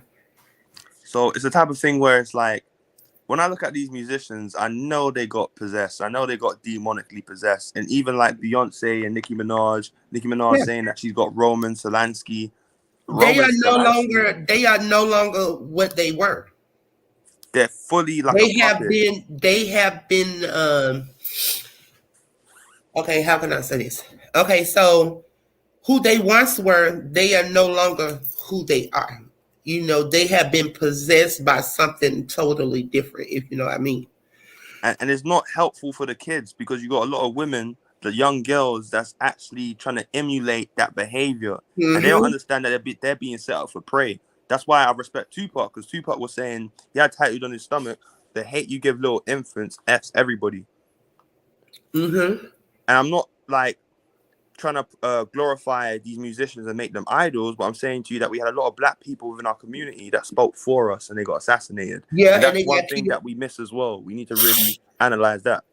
Yeah, because it's written. You got to realize that we said that, okay, when it comes to leaders, like they want to give us leaders, and not like the ones that God has placed before us to lead us and to guide us. Those are the ones that they have killed off. They're just like going back to how you said Bob Marley. You know, Bob Marley was waking up the people. You know what I'm saying? Right. As he was waking up the people, look what they did. The CIA, as they always do. And this is not alleged. This is not alleged, which is True Be Told TV. What J. Edgar Hoover said, that there will never be another Black Messiah unless we make him. Unless we make him. But however, just like, you know, everything we say over here, we're saying over here is at True Be Told, it's allegedly, it's for education and entertainment purposes only one's opinion. But however, you know, you had the CIA that died on the bed that came out and told them that the government sent him in to kill Bob Marley. He explained how he did it. He watched him die. He stated how his weight dropped so quick. He said all it took was the needle full of cancer in the pair of tennis shoes he did, and it took it and gave it to him. And boom, right. There With it is. The needle in it. There you go. With a cancer cells on it. And it's not alleged. That's what happened. And before the man died to go see the maker, he got that off of his slate. He had to tell it. And he said he's an ex-CIA. He worked it for the government.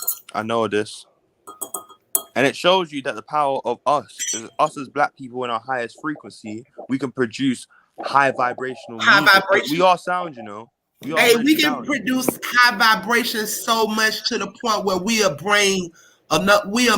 place another earth here, man. I'm talking about we'll move mountains and do all of that. I'm just trying to tell you. And the guy, Bob Oxley, the CIA agent, said he said that he felt bad killing Bob Marley because his music moved him. So it stayed on his soul, his consciousness, in his subconscious. He knew what he did was wrong. He should have never killed Bob Marley, but he's working for the devil, so he had to do it.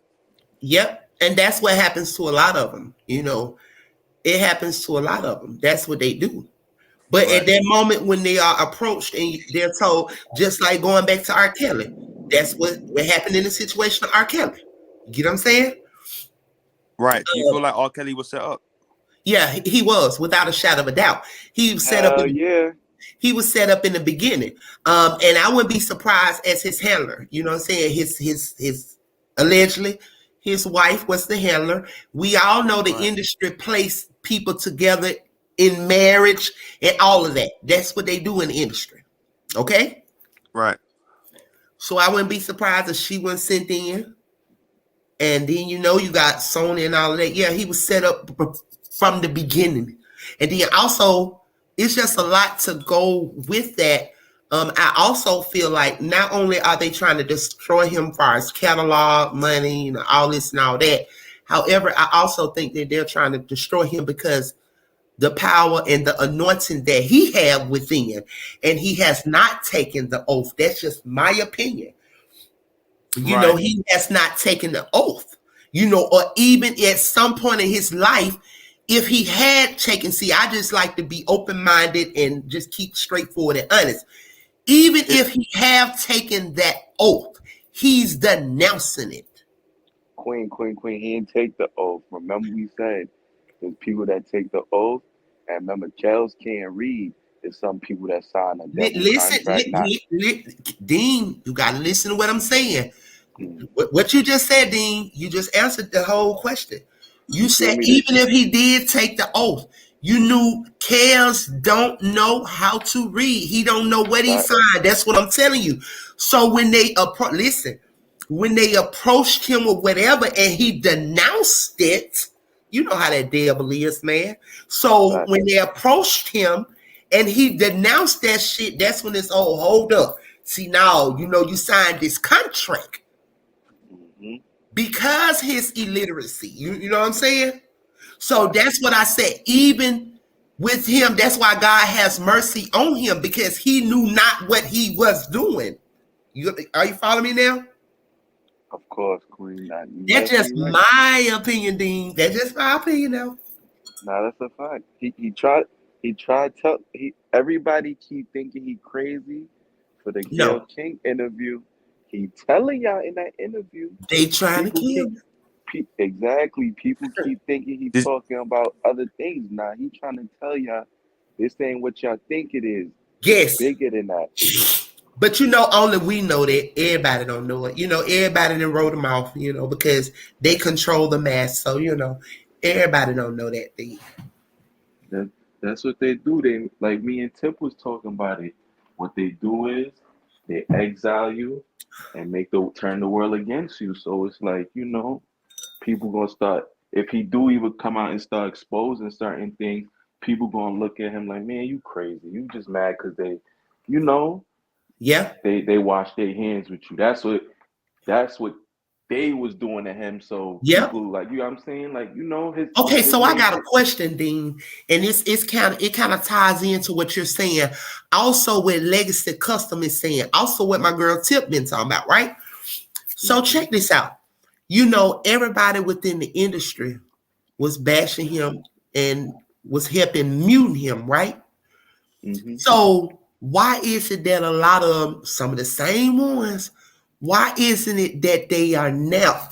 Excuse me, why isn't it that they are now coming in defense of kills?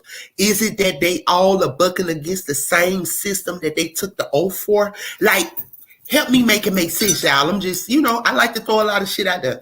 So help me make it make sense. So are they all bucking against the system and exposing some things? Because they were all against chaos at first. So now why is it now that everybody want to jump on the bandwagon to unmute him? Facts. Now you definitely right, Queen. That's what it 100% is. And So You are they see, you bucking see, against you the see, same machine? you see a lot of people now. You're not lying. You see a lot of people definitely starting to like kind of slowly speak up and saying like, "Yo, it's like yo." See, it's like yo. People are not really mad so that he going to prison, but it's so for the 30 years. But Uh-huh. the 30 years is to really bury him. Like, you get what I'm saying? The Yes. 30 years Yes. is really to, because they know, like, not for nothing.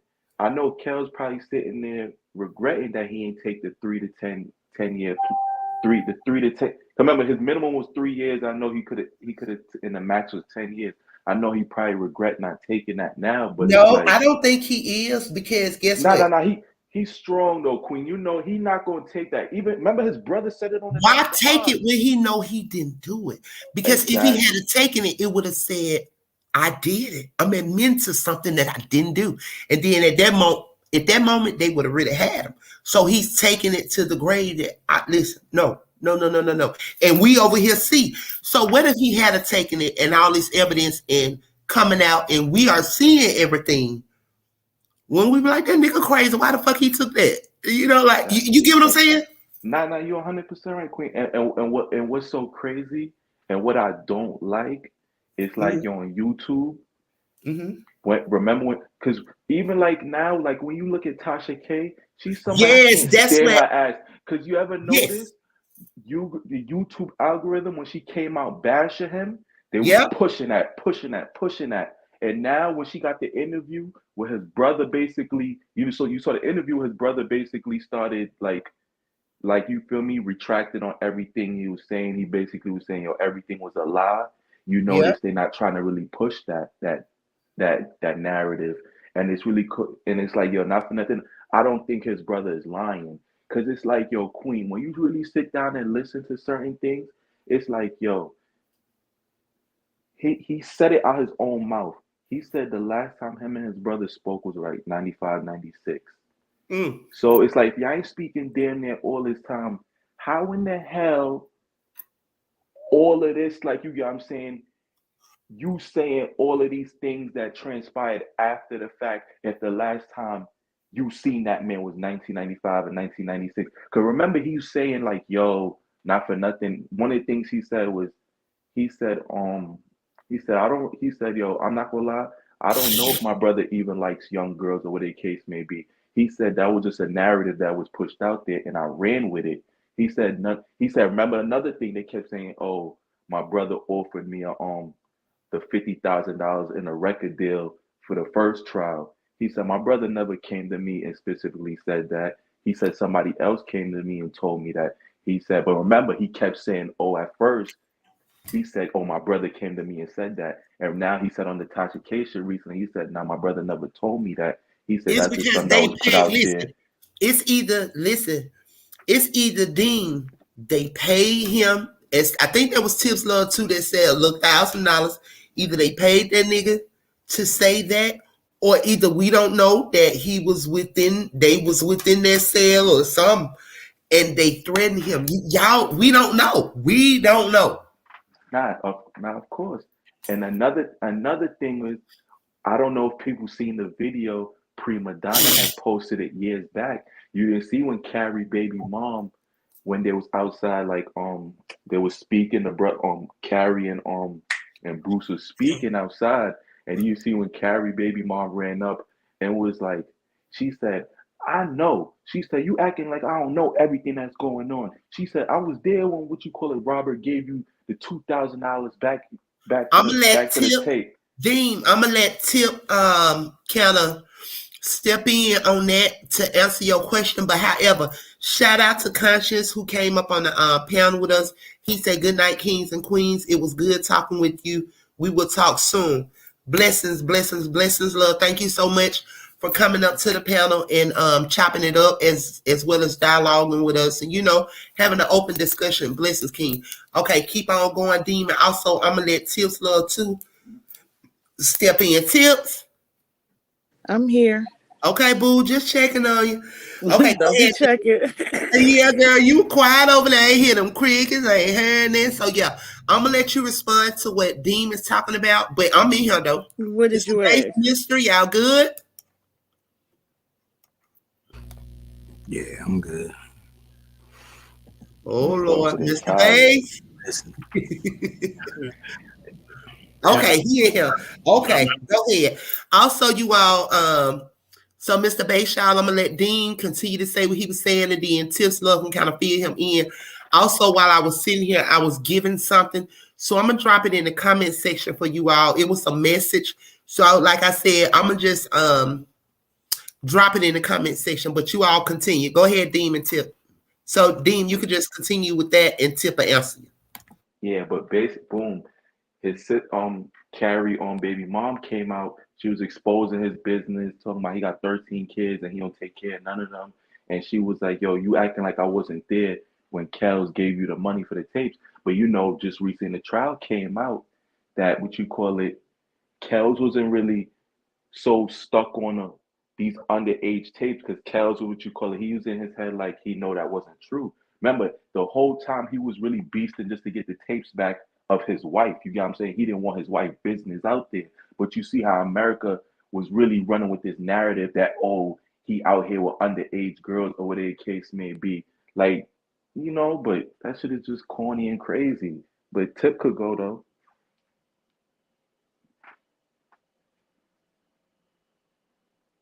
Oh yeah, that Carrie thing been going on with Carrie and that. That's why I told you. R.Kelly never told his business. Carrie them had no business doing interviews.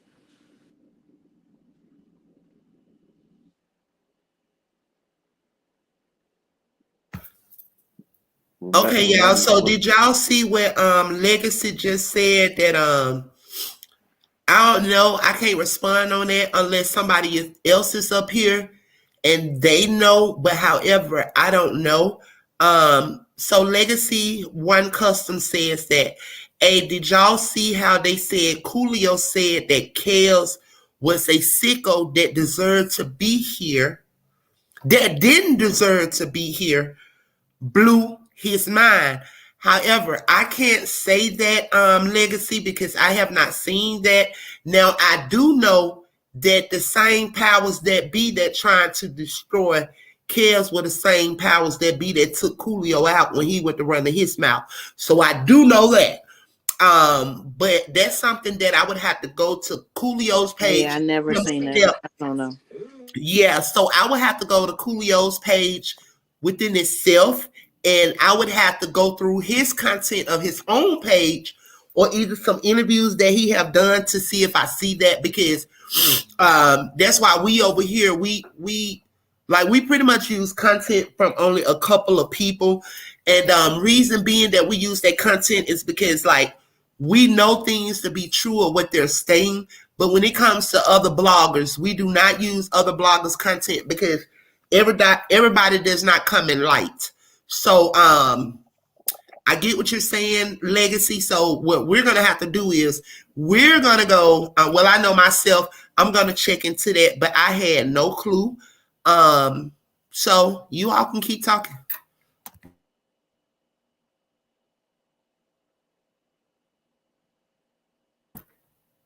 Crickets. oh, I don't know if y'all see. I want y'all to go check out the recent I don't know if y'all know who Smooth B is. He used to run with he used to write for Bobby Brown, like, and all that. Like Smooth B, he a rapper from the Bronx, like he old school. He was basically, I don't know, he just dropped some Vlad just dropped a clip yesterday, and Smooth was basically, he was speaking out for Kels. He was like, "Yo, it break my heart to hear my man's got 30 years."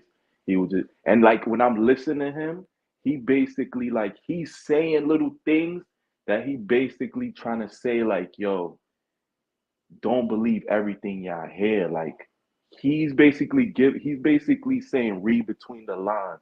And Facts. he was basically saying like, "Yo, that man did a lot for the industry." Like he said for y'all to turn around and give him 30 years, like he was like, "Yo, that's crazy." He was just basically saying like he was defending him because he was just basically saying him and Kels was tight. Like he was saying how before like Kels blew up, he said Kels used to open up for him and everything. And he said, then he was just basically saying Kels winded up passing him. And he said, then they started opening up for Kels. And it's just crazy. Like, but he was definitely defending Kels. And he basically saying, like, yo, people can't believe everything they see. And it's just like, True that. So Dean, we about to switch the gears again. So baby, we've been switching gears on y'all all night. So we about to allow Mr. Bass to continue with their content. So we about to get off into this. So Mr. Bass, if you can, go ahead on to run their content. See what the people got to say about this one.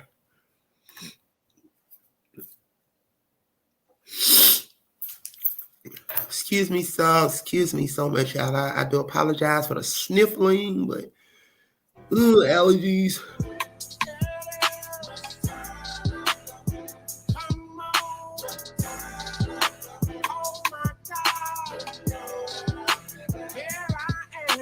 Okay, we do not own the copyrights to that music that was just playing. And also shout out to Chestnut Checkers TV. We are about to play this because I want you all to see some things, as well as I will break it down from another level to you all. But Mr. Bass, you can continue. Once again, shout out to Chestnut Checkers TV. Also, we do not own the copyrights, neither the music or song or instrument that is playing this music over on Truth Be Told. We do not own the copyrights to this music. So go ahead, Mr. Bass. Thank you. Questions about Rayj's relationship with Whitney Houston, not only in my comment section, but on the internet as a whole. So I thought that I would just lay this information down in your lap and let you draw your own conclusions about Rayj's true, genuine intentions with Whitney Houston. Now, in my opinion, Rayj used Whitney Houston like a dirty dish rag. Okay. And in this clip that you're about to hear, he 100% admitted to it. All right. Facts. What was your dialogue with them going in? Were there any ground rules established? Like, this is what I'm going to do. This is who I am. I'm not trying to hold you down. Or was it just casual? It was the ground. Right then, when I was messing with them, I was right at the peak of the Kim K sex tape, Whitney Houston. Just, I'm on top of the world as far as being a bad boy. Right. So at that point, it just, you know what's up. I don't have to say shit to you. You're going to be with me when I want you to be with me. Right. And then when we're not together, I'm going to be with her, whoever the fuck I want to be with. You know what's up with me. I'm right here. Right. This is what's up. This is my life. Publicly, you know what I do. And how did you feel about that internally? Were you cool with that? At that point, I was both in off of it. I didn't have anybody to be like, hold on. Cut all of this shit out and reconstruct your career now. Right. You feel what I'm saying? Reconstruct it now. Once the Whitney thing happened, you had that. I could have reconstructed crazy. But at the same time, a lot of people was turned off because she was big and I was getting her right, but she was a little older and her image in the past wasn't as solid as if I got with a Mariah Carey. No, but you could have been the guy to turn her around after the Bobby thing. Oh, absolutely. You could have been the guy to come in and been like, you know what? The one thing I don't want to do, you could have been on the view talking about the one thing I don't want to do to a woman that's been through so much is ever take her back to that place. So it made me change. I would have had to be with her though. No, right. But I'm just saying, even as a friend. No, I would have had to. Because the gossip, but I would have still had to. I would have been with Whitney Houston. Right. And that was something that every day I was with her, I was not happy. Right. Like I was not happy. Right. It was the right thing. And I saw myself like I was like, yo, I'm on top of the world. Right. Look at all the people I'm shaking hands with right now. Right. Right now, today, like right. I mean, or when I was with her. Yeah.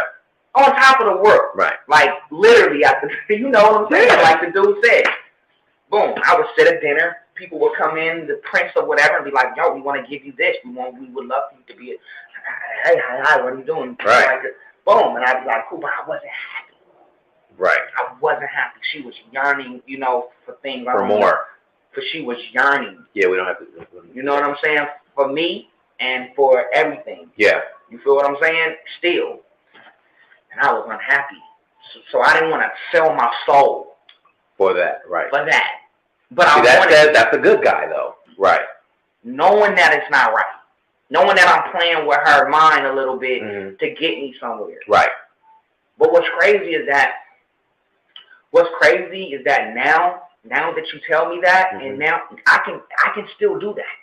Like it's a new man. Yeah, the new man can do that. I'm just saying, as the new man, we have that option, and we should take advantage of that option. Because every time you should do her right. I always do her right. Before we were really right, you know how long it took me to really make it right with her? Wait, do you understand what I could do? I'm trying to tell you. Let me tell you. If Whitney, is she clean? Absolutely. Until clean, right? until if I want her to be. What? Okay. Yeah. You know what I'm saying? If I want her to be, what the hell is going on here? Y'all, clearly, Ray J didn't give a damn about Whitney Houston. That is so lame and disgusting. And you can see that interview was cut really quick once Ray J said what he said. All right, so in this next clip, Ray J continued to try to attach himself to Whitney Houston. Yo, Knockout Radio, we back. It's your boy Ray J.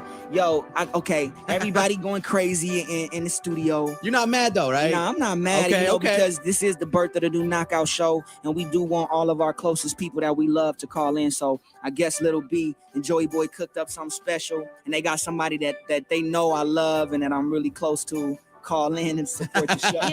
It's my godmother. All right, so I want y'all to welcome somebody that we love and respect and adore. Y'all, please welcome to the Knockout Radio show, Miss Whitney Houston. Hi, honey, how are you? Whitney Houston is on the phone. What's up, baby? And that is also my godmother. I have to throw in bragging rights. Oh, my goodness. How you doing, Miss Whitney Houston? I'm good. How are you? Oh, I'm good. I'm good. You know what? I know you busy, and you know we got the new show out. We just happy you called in just to support us and support the new movement. Oh, yeah. I just want to wish you all congratulations and much success with it. Thank you, baby. And as soon as you come to LA, we gonna hang out. I can't wait to see you. We ain't hanging, but we'll see each other. Boy, Whitney knows Ray J. All right. Thank you for calling, baby girl. You know it.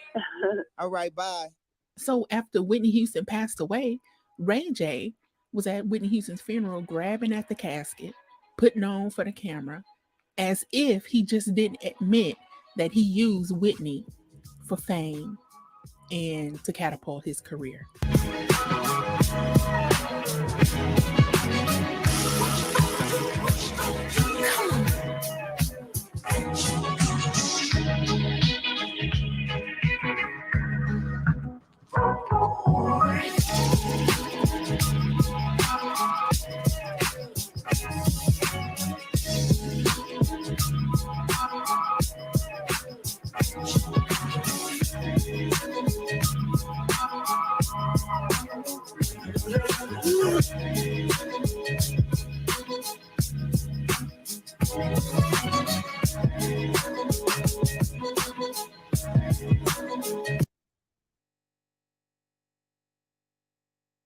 The shit's chest, it ain't checkers.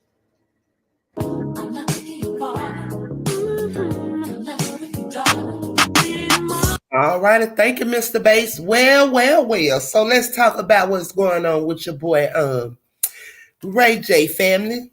Everything we're about to say over here on Truth Be Told and pertaining to this is allegedly is for educational and entertainment use only. Only one's opinion. So let's talk about this, y'all. So you all know that Ray J got some things going on within the news. Allegedly, he had them posted a live on his IG or something of that nature, and everyone is concerned that he's about to harm himself or whatever. However, I do state this, as you all just heard what you heard on that video. Yes, it was what it was, and I'm gonna break it down, but I'm also gonna ask the other family how they feel about that, hearing what Ray J had to say about Miss Whitney. But I do say that what's going on with him over there, with the bleaching of his hair and everything's going on, and even if he wants to commit suicide or whatever of that nature, when you sow seeds, you have to reap them, okay? Not only when you sow seeds, you have to reap them. Some people said that it's karma, but I'm gonna sit back for a minute. Shout out to my boy J Rock. Welcome, J Rock. Blessings. So I'm gonna pass it to Mr. Bass, Mr. Tips Love 2, and Dean to see you all's comment on that pertaining to what your boy Ray J had to say about Whitney Houston. And then I am going to drop some diamonds on my opinion, and everything is allegedly. Go ahead, family.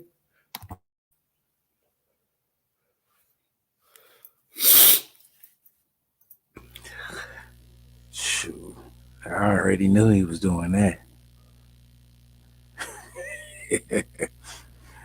You know, when I first seen him with her, it's like, yeah, Rayj, man, he trying to come up. Facts. I mean, You yeah, could just, you it's could very tell that was noticeable. the whole. Shit, he was with her when she died. All right, come on, Tips. Go on, drop him. Come on, I'm listening, y'all. Y'all know Facts. I'm finna get. Look, y'all know I'm You finna could drop some you could diamonds. tell Head that was y'all. the whole publicity. Like he was doing that for publicity. It's like it ain't no disrespect to like Whitney. Like you started messing with her right as like she was coming off the He was drugs. put in. You ain't hear him tell Yeah, you. He yeah, was of put course. in. Yeah, he was put in to do his job. And I'm gonna take it there, but you go ahead on, Dean. I'm listening. I'm gonna go on mute, but I'm gonna listen to you all. But yeah, he was placed there, and I'm gonna break it down to you all. But go ahead, Dean. You get what I'm saying? Like it's just like you went like it just you could just tell it was like it wasn't organic. I'm just in my head like Whitney and Ray J, like that don't even sound right. Like that don't even make no sense to me. And I'm just like, yo, you Whitney Houston, like what the hell are you doing with Ray J? Like Brandy's little brother, like that's what you really gotta say to yourself. Like I don't know, Ray J just so She corny to seen, me. like, she seen that video. She was like, yeah, fuck it, I'm gonna try it, you know. And it was already close, you know what I mean? From you gotta understand Dionne Ward, you know. He was her supplier, wasn't he? All right, come on. I Ain't knew they, somebody was finna come. aren't they kin? Okay, I knew somebody was finna come in. No, Thank you, Mr. Bates. him and Snoop was kin. And I thought, you know, I thought Dionne Ward was a cool with all of them, you know. So, you know, that's Whitney's family, right? Yeah. But Dion, she carried herself uh a whole lot different than the rest of them. Yeah. Dion, yeah, yeah. Even with her music, it reached a whole different crowd. Right. Mhm. But wasn't Ray J Whitney Houston's drug supplier? Okay, thank you, Mr. Bates. So, okay, let me go and break it down. So, what you all are seeing now, and for the past, excuse me, for the past years, this is all allegedly family, but however, everything that you all are seeing for the past years, even up until now, it is actually Ray J reaping the seeds that he have sown. As Mr. Bates said, which was his opinion, which is for education and entertainment purpose only. Um, yes. Ashley, Ray J, the moment that Miss Whitney died, allegedly, and this was all in the media, social medias, and all of these things. It was in our face, it was right there, but no one really paid attention to it. However, she was being, allegedly killed upstairs while there was a party going on downstairs to harvest energy. Okay, saying all that to say this is, yes, allegedly, he was the one that had been given the fix to kill her. Everything this is allegedly now, y'all. I'm just saying this allegedly. Not like it actually happened, but y'all, hey, we here, truth be told, family.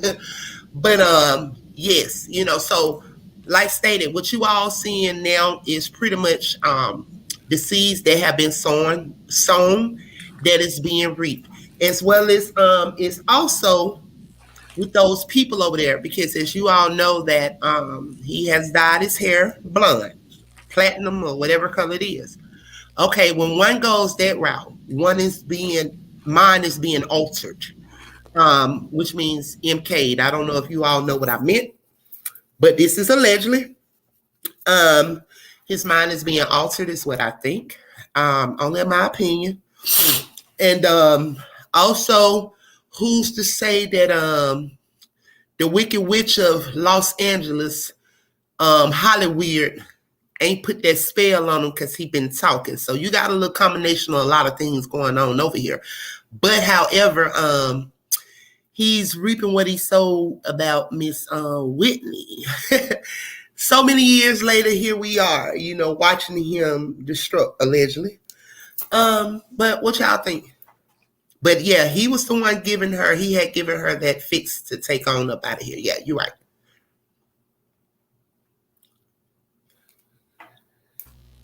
Shit, him and Bobby. Mm-hmm. Follow the money, baby. Follow the money. Man, Bobby. Follow the money. And not long after that. Isn't it listen, so you all think it was a coincidence that her daughter went out the same exact way that she went out? Not only that, the boyfriend that was there doing it all, they locked him up, put him in jail, and allegedly he became this junkie so bad to the point where he killed himself allegedly and all this and all this and all that. No, listen, he knew what he knew. They drove him crazy. And allegedly, he didn't kill himself. Period, y'all. So please know what you know. First Whitney, then little Christina, then the boyfriend. Come on, y'all, make it make sense. It's no coincidence, y'all. The shit be in our face. It's just like, do we really want to know? It's right there. But everything we saying is allegedly. But go ahead, panel. I'm listening. You were saying something, mister. Bobby's still alive. Who next up on the chopping block? But it's so crazy though. Everybody always said she was the one that turned Bobby out with the whole drug thing. I don't know. That's what people be trying to. First the narrative was that he turned her out, but then lately the whole narrative switched to the opposite. I don't know. Hey, I think she got him to where he was doing it heavily.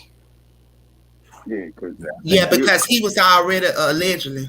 He's a changed man now, but it's allegedly. But yeah, he was. Before he met he was a monster before he met. Wow.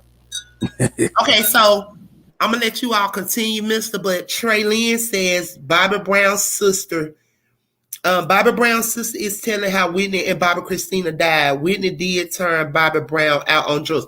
Okay, so Trey Lynn, if you would like to, love, please hit the StreamYard link and come up to the panel, love, so you can break it down for the people. But from my understanding, they both were on it. He was already on it. And when they got together, yeah, that's what it was.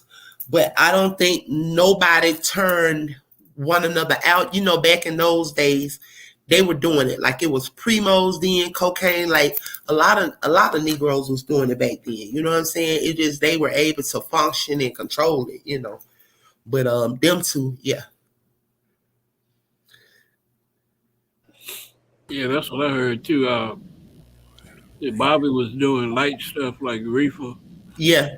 Yeah, but when he got into the cocaine, that she was the one that got him turned on. Oh, really? Bobby wasn't getting that good shit till he got with Whitney. That's what it was. That's crazy. Great, man. He's like, ooh, yeah. Oh my God. Excuse me. He said Bobby was getting that stepped on before he got with Whitney. Can you hear me? Booger sugar. Yes, Lillian. Okay, so the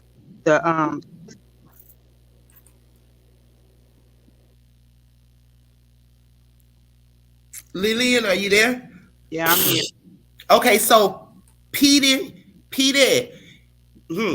your guess is good as mine. Listen, every anniversary, this is what you all need to know.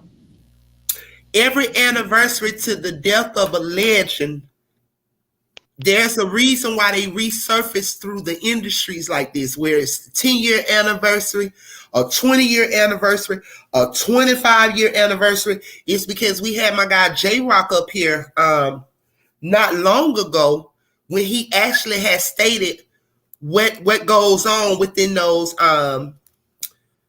when they have those anniversaries like that. It's something, you know what I'm saying, and pertaining to the okay, so J-Rock stated they wanted Whitney and Bobby Christina out of the way because when Whitney passed, the powers that be knew they wouldn't outlive Bobby Christina to be controller. Yes, there you go. So okay, J-Rock. Yep. Thanks, J-Rock. Shout out to J-Rock. Also, J-Rock, if you could tell them about the anniversaries. So they want to know, Peter wants to know that it's been 10 years now. Why is Whitney resurfacing? So one has to ask, what is going on with Whitney? You know what I'm saying? By it being the 10th year anniversary, something is going on around there. So maybe J-Rock can help y'all out on that little bit, Peter. Then that'll be great. So Can what y'all about okay, yeah. So go ahead, Lillian. Okay. So I've watched a couple of her little Lifetime movies, and they were saying that yeah, I didn't get to watch it all, but Bobby Brown's sister was saying that Bobby was murdered. She had not Bobby, Whitney was murdered, and she had all kind of battle wounds that she was fighting. And the night before, Bobby Christina, they were trying to kill her too, and they said she had a lot of battle wounds on her. Yeah, they was when they was pushing her down, submerging her within that water.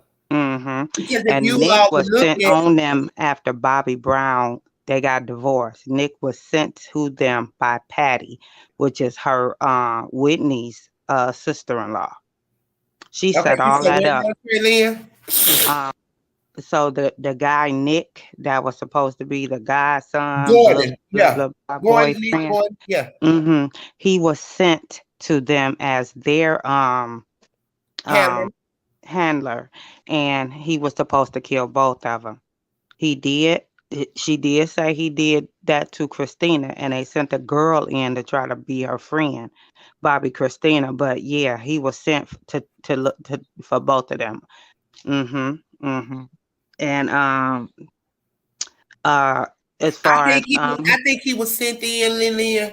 I think he was sent in to take the fall. He was the fall guy sent in to take the fall. But however, yes, you're right.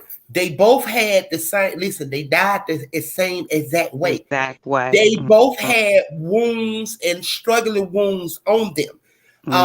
Whitney was submerged in the water where they drowned her. She had all the scars and the marks to prove it. However, when you go back to that video and what they showed when they were showing us, like, you know, how she was in there and, you know, stuff of that nature. If you all look at it now, you're gonna see the wrongs and you're gonna see what it was. You know, like no one her height and her size just lay down in the tub and just go all the way under and drown. It does not. It just doesn't happen. You know, and going back to, like I said, that's why the little young man did drugs the way that he did, and you know that he has started coming out talking and saying a little stuff. Yeah, he sure have. And they took him out real quick. There you go. They took him off earth there real you go. Soon as he came out and started talking, he was like, I loved her. So what happened, I'm going to tell you, they sent him in to do it. But however, I think he became attached to Bobby Christina, and it didn't go as planned as they sent him in to do. Everything is allegedly that we saying over here at True Be Told TV. It is allegedly. Yeah. So I think they sent them in, and when they sent them in for a job, and it turned out not happening the way that it did. So unfortunately, he was doing drugs, and as he was doing what he was doing, I think that's why he did it a lot, because they were after him, and it was about to go down. So they still wind out succeeding in killing him, allegedly. But that's just my opinion. But go ahead, Traylon. I'm just listening, and I'm gonna read J-Rock's comments while you at it. Oh, and I'm gonna say the last thing. They also did say that Whitney turned Bobby out on the drugs. She was doing it before him. So when you say that, okay, check this out. So question. Do you think they would say that just because that's their sibling and they still in denial and don't want to place the truth? I just look at stuff on all sides because Mr. Bass just said that he was smoking, reefer, whatever. Yeah, But he I was remember doing that, but I hardcore. remember when I was growing up, it was stated how he was smoking reefer and used to snort pot or whatever. And both of them together, that's when it really came out and was exposed. But he didn't turn her. He didn't turn her out. She Check it turned out. him out on what she was using. Okay. That's a lifetime. But let me tell you, man, I know Ralph Tresvant, because his auntie stayed around the corner from me in Wichita.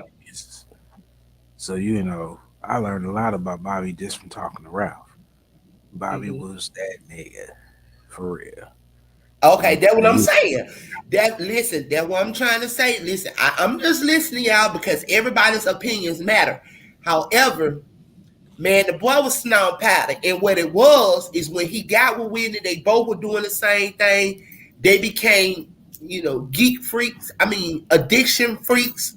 And the shit was exposed. But see, however, he kept his head while witness was being exposed. It was coming out of her. You know what I'm saying? So that's maybe why they feel like as if Whitney turned him out because the world had not known yet that the boy was already doing it. It's allegedly, that's my opinion. I'm just thinking, y'all, okay? Go ahead. The world is looking at it as Bobby tried to turn her out. That's how we always done looked at it. That part. Until they come and say it the other way around. They trying to change the narrative of what it was. They both junkies, and there you go. They just partied with each other. They had their chemistry and everything, and they had fun with each other.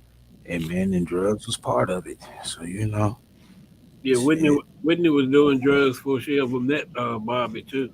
True that. She back back in school and stuff. Her brothers and them spoke up on that, and even when she was singing in church, she was getting high. That's why I say so. Do you think both of them was getting high? Mister just clarified. Do you think both of them was getting high? But do you think both of them was getting high? And see, we just knew because witness was out there. You get what I'm saying? And Bible was. Come on now, y'all. This man coming out all these children. See, Queen in that time, bad boy, man. Then you're gonna associate him with drugs. Okay. Back in the 80s. And okay, Mister. Make it make sense, Mister. If you was a bad boy, man, in some way, shape, or form, you associated with they figure you associated with drugs some way. Facts.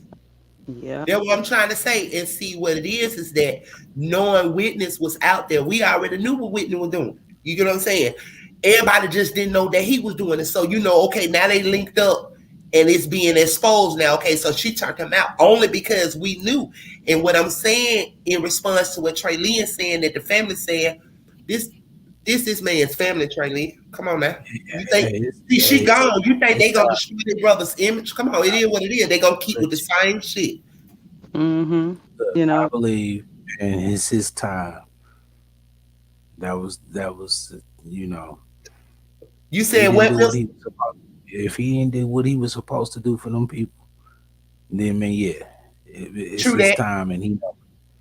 True that. They all see it coming, man. Look, we just looked at what's her name? Anne Hesh. Anne Hatch. Yep. They all do some crazy things that look nuts. Yeah. So they got signs. Just keep your eyes on the news, man. You see, he's posting it, he's putting it out there. He's trying to tell you. Okay, so check this out, y'all. So Peter answered the question. I was just about to ask that, Mr. and Trey Lee and Lillian, right? So why is it going back to the 10th year anniversary? Okay, so here's what J-Rock says. Before we get to Peter, I apologize. J-Rock said, there's a movie coming out about Whitney Houston called I Want to Dance with Somebody. It's scheduled for release in December. There's the connection to the anniversary. Bingo. Hold on. So you all know that man over there, that thing over there, CD, y'all know what I'm talking about. I ain't about to say the name on our damn channel. Y'all know who we talking about. The initials is CD, right? Y'all know CD still owns the Kellogg. CD got everything. So with that being said, with the 10th year anniversary coming up, along with when J Rock stated that the movie I Want to Dance with Somebody coming out. Okay, check this out. To the ones that was tied to the murder, allegedly. Follow the money and follow who giving her the drugs and follow who sent the hit. CD sent the hit. Y'all already know where we going with that. We can go deep. Y'all know what time it is around there. But anyway, yes, definitely, yes. So the when CD put the hit out, B was given whatever he was given from the ordeal. RJ was given what he was given from the deal. All of this is allegedly. So now is it the reason why they are surfacing in the media and making it seem like they going crazy, they want to kill themselves or this, that, and the third, because now their time is up? I'm just asking a question. Because I believe before their time is up, they get a notification. Absolutely. Not they get a notification, and that notification probably be something like your time is coming soon, something like that, and then they start wilding out, wilding out. Yeah, I do believe that. I do, and it's another one that's starting to look like the gatekeeper too, and she was there that day in the interview. Who? Drop it, Lillian. Monica. Girl, you late, girl. Why you think? I mean, I've been seeing it, but allegedly. But why you think that motherfucker working a nursing home, girl? But keep going, Lillian. You late. True that. True that. Yeah, that's why, and y'all don't pay no attention. Y'all don't pay no attention. That's why they pushed her back into C Murder's life. Oh, okay, go ahead, Lillian. I'm listening. Absolutely. Absolutely. All right. Yeah, because we already know her story. Oh, okay. Yeah. So that this is what it is. The old timers is starting to they dying off. They killing. Taking them. They getting off Earth, and the next levels is coming up, and they trying to. They starting to. You seeing it's time for the motherfuckers to pay the reaper. We ain't finna sugarcoat shit over here, Lillian. Tell they ain't what it is. They ass, hey, y'all ass time to pay the reaper. It's their time. Your time. Yep. All right. Listen, your slot is open for you to go do X, Y, or Z. Let's get it. And they sitting waiting. They can't wait till they slot to open. So yeah, and that's what I'm seeing. I've been seeing it, but I'm saying it out loud. I was just saying it to myself, like, wow, yeah, the old timers are leaving, so they setting up the next phase. See, listen, like, little not do people know when that thing came out that was unleashed amongst us as a people that really put them in a place and exposed a lot. See, I'm gonna tell you something. Believe it or not, that's why you see within the industry that all of them going up against each other. Because I'm gonna tell you something. That's what they gonna do. You know what I'm saying? So they was gonna be turning on each other and fighting, and those are spirits. Those are spirits, and so they're going after each other. Those are the same. Those are the same entities, the same spirits that going at each other. You get what I'm saying? So when that thing was unleashed unto us, what happened was they began to be in a place like us, we the people, because like they are giving loans and all of that to go out there and do their thing within the industry and whatever, however, right? So, excuse me, with that being said, you don't work, you don't fucking eat, right? Period. Okay, so when that thing was set amongst us, all their ass was cooped in the house just like everybody else was, okay? So they couldn't eat because they went out there working to get that money for them peoples, okay? So now what you see is pretty much like broke nigga syndrome. Their ass can't, they ain't, where they at and what they got going on, they are not used to it. You know what I'm saying? So They going against each other's, them spirits and them demons they're going at it. Also, like everything that they pushed out, they gained the world and lost their soul. Pretty much. I'm just cut to the chase. They gained the world and lost their soul. So with that being said, it's collection time. The reaper has come to reap. He come to reap. You gonna give back. Ain't no fun when the rabbit got the gun, huh? That right the upper room. Mm-hmm. The upper room.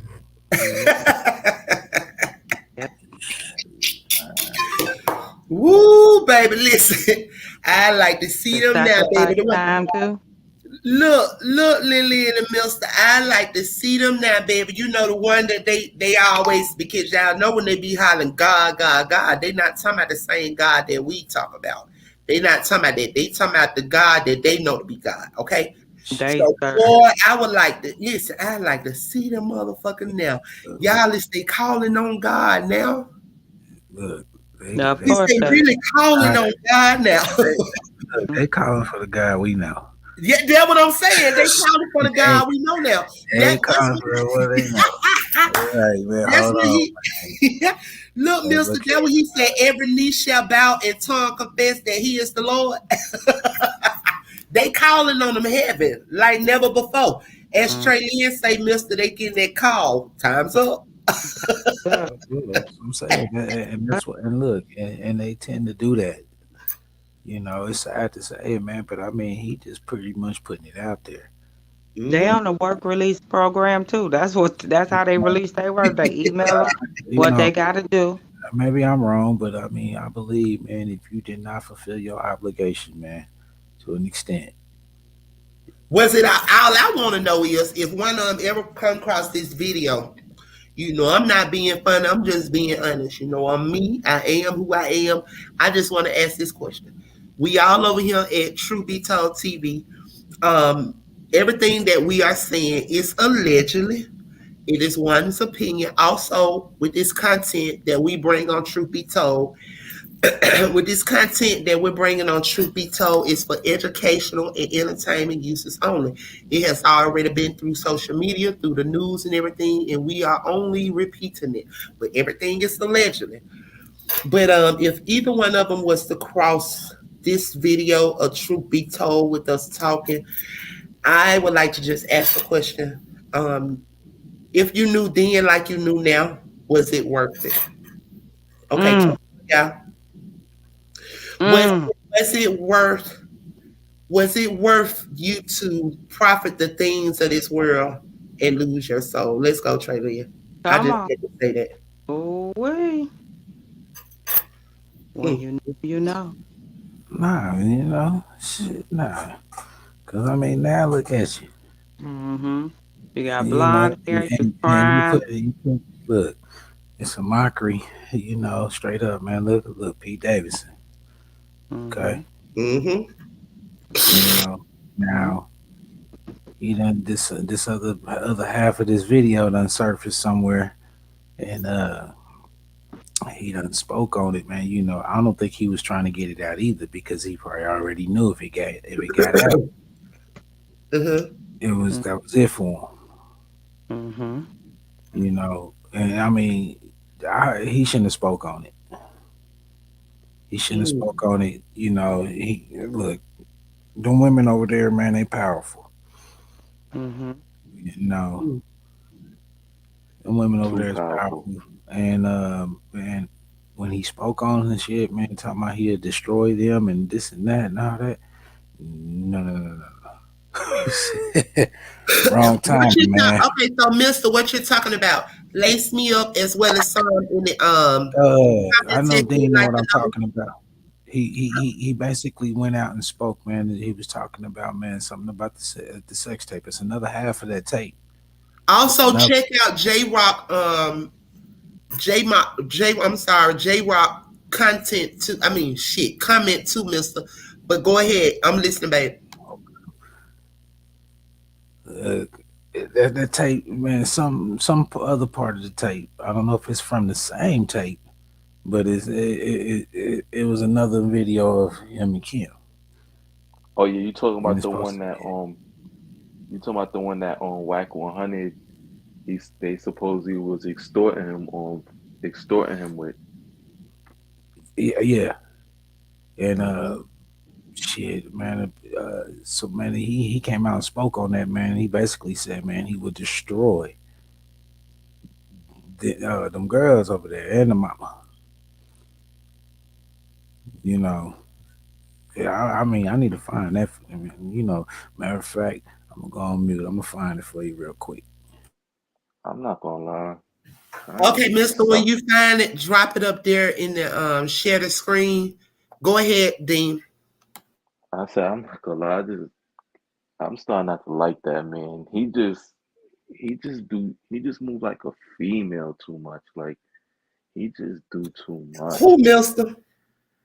Kanye, I think he do too I much. I'm mean, not not gonna lie. Mister, not Mister. My apologies, not Mister. You said who now? You starting not to like who now? Kanye, I was like, he just do too much. He move like a Why girl you to me. don't? Like Why you starting not to like him? It's not that you don't like him. You don't understand him. Is that what you're trying to say? nah, I don't like Queen. I'm not gonna lie. Like I used to be a fan of him, but I don't know. Like he just starting to lose me. Like I don't know if it's he going crazy or there's a method to his madness, or maybe That's you the is right. method. Maybe I'm That's just the not method to understanding his. him. Yes, But he's he just move. misunderstood at this moment, and But you the only probably thing I don't, but only thing I don't like, what I'm gonna say, and I really feel like this is 100% true. uh-huh. Kanye defines his success by white acceptance, and we're not gonna sit there and sugarcoat that, because that's You what it is. Fact, And that you said fact. what? You said what now? You said what now, Dean? he defines his success by white acceptance. Kanye don't care if we really accept him as the people who the ones I that mean, built him up and he it was just there. broke it. He just broke it down to you all on what's his name, on what's his name's channel. He just broke it down to you all. Tucker So Carlson. on card, yeah, there you go. Thank you, Mr. Bass. Thank you, Mr. Bass. So he just broke it down to you all. That's why I be saying, y'all, like, we must like digest everything. So he just broke it down, and by him breaking it down, which is you all's opinion, but he just broke it down for us, and then we come back and state the same thing, in which, I don't know, y'all, just me. Don't get lost by the hype, y'all. but but what I'm saying is that he stated why he wore the White Lives Matter shirt. He broke down the whole meaning. Then, which is you all's opinion. Then y'all come back and state that he looking for white acceptance. It's a method to his madness, as Peter say. Listen, he's angry that yet he has taken the same oath, and he's bucking against the same system that destroys us. So when he talk, listen, y'all talking about like as if he's going crazy or whatever else, right? Listen to him like, don't kill the messenger. Don't kill the message because of who the message coming from. Help me make it make sense, Mr. Babe. Break it down. Yes, Peter, he did break it down. He broke it down. So here we are, back at it where we said that he trying to do white acceptance when he just if you ask me in front of a white man, he broke down the white race. Did he not, Mr. Bass, in a nice way? Yeah, it made a lot of sense. I think Dean might have missed the first. Yeah, him and Trey Lynn went in him. Go ahead, Mr. Bass. You right. They went in him. Yeah, what Trey Lynn was, but I don't think Dean was. The media is trying to paint one thing, and there's something else going on altogether. Mm-hmm. So he if you get a chance, check out his interview on was it Tucker Carlson? Tucker. Yeah. Constant Tucker. So that's what they want. Listen, that's what they want to do. They still playing mind control. As you all seen just a little bit what Mr. Bass played, right? You all see where he's coming from. He broke it down. So if Mr. Bass would have played that whole hour clip, just imagine how deeper it would have gotten. You get what I'm saying? Where he breaking it down. But however, what they do is they take a little bit of what he said and post it out there along with the White Lives Matter shirt. And guess what the people do? They took it and run with it. Oh, he pleasing the white man and et cetera, et cetera.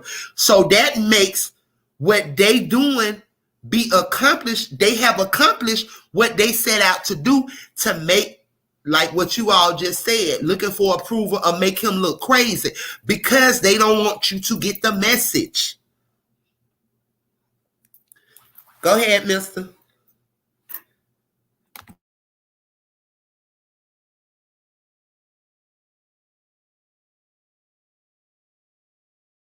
Kanyae in the videotape.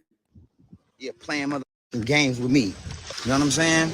And what's crazy is that, hit me with the light. What's crazy is that, like, I'm supposed to be on vacation. I'm in the Dominican Republic.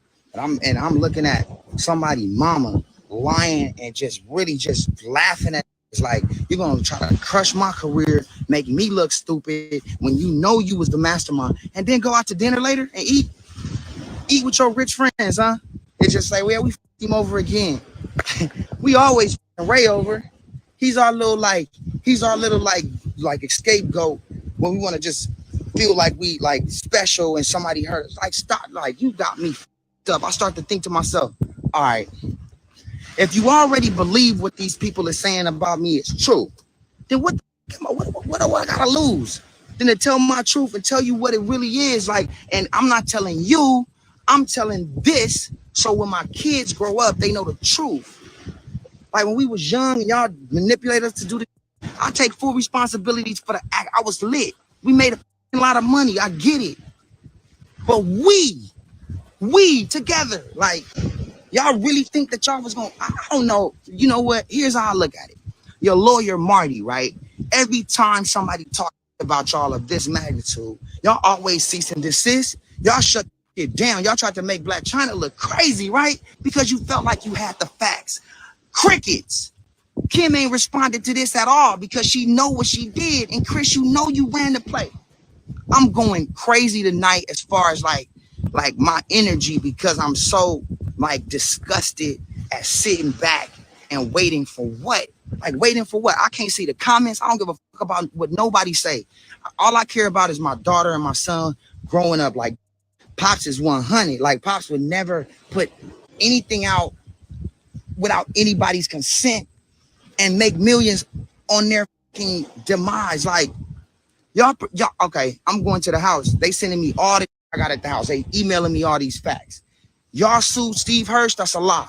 $5 million, you never got $5 million. You can't print those documents up, they don't exist. You never got no money from Steve. You got $400,000, just like I got $400,000. We signed the contract the same day. You got the same contract I got, except guess what? You rushed me to sign the contract because your mama was rushing me to sign it. So guess what you did? You signed my deliverables in your handwriting, right? Because you was rushing me. So you signed my deliverables.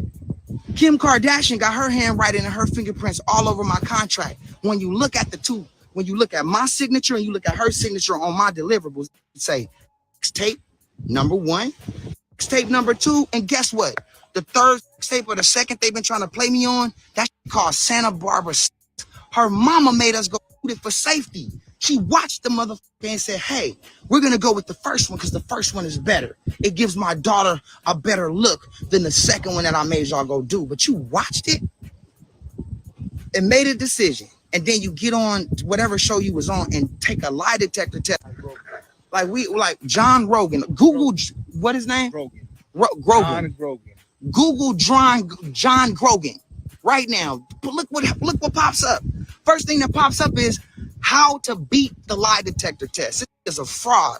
He don't even have a license. He using somebody else's license. So they think they could just run that play. Everybody say, oh, it's over with. And then they move on with their life and keep shitting on people. Not no more, dog. Like, no more, dog. I don't need your fucking money. I don't want you to call me and try to stop me. Like, I want to sue you. I want to sue every network. I want to sue the dude that did the lie detector test, the host, because the host didn't know. He doing what he thought was facts. Hulu and all of them said it's got to be facts that what Kim is saying because it's been this long, obviously, but you f***ed yourself because it's not. So now all of y'all owe because y'all putting out false narratives of stuff that's completely not true without me being able to defend myself. You get what I'm saying? And so, like, honestly, like, I was gonna chill. I was just gonna sue y'all and not say shit. And I just kept feeling like y'all, like, no, already don't f with me anyway because of that shit.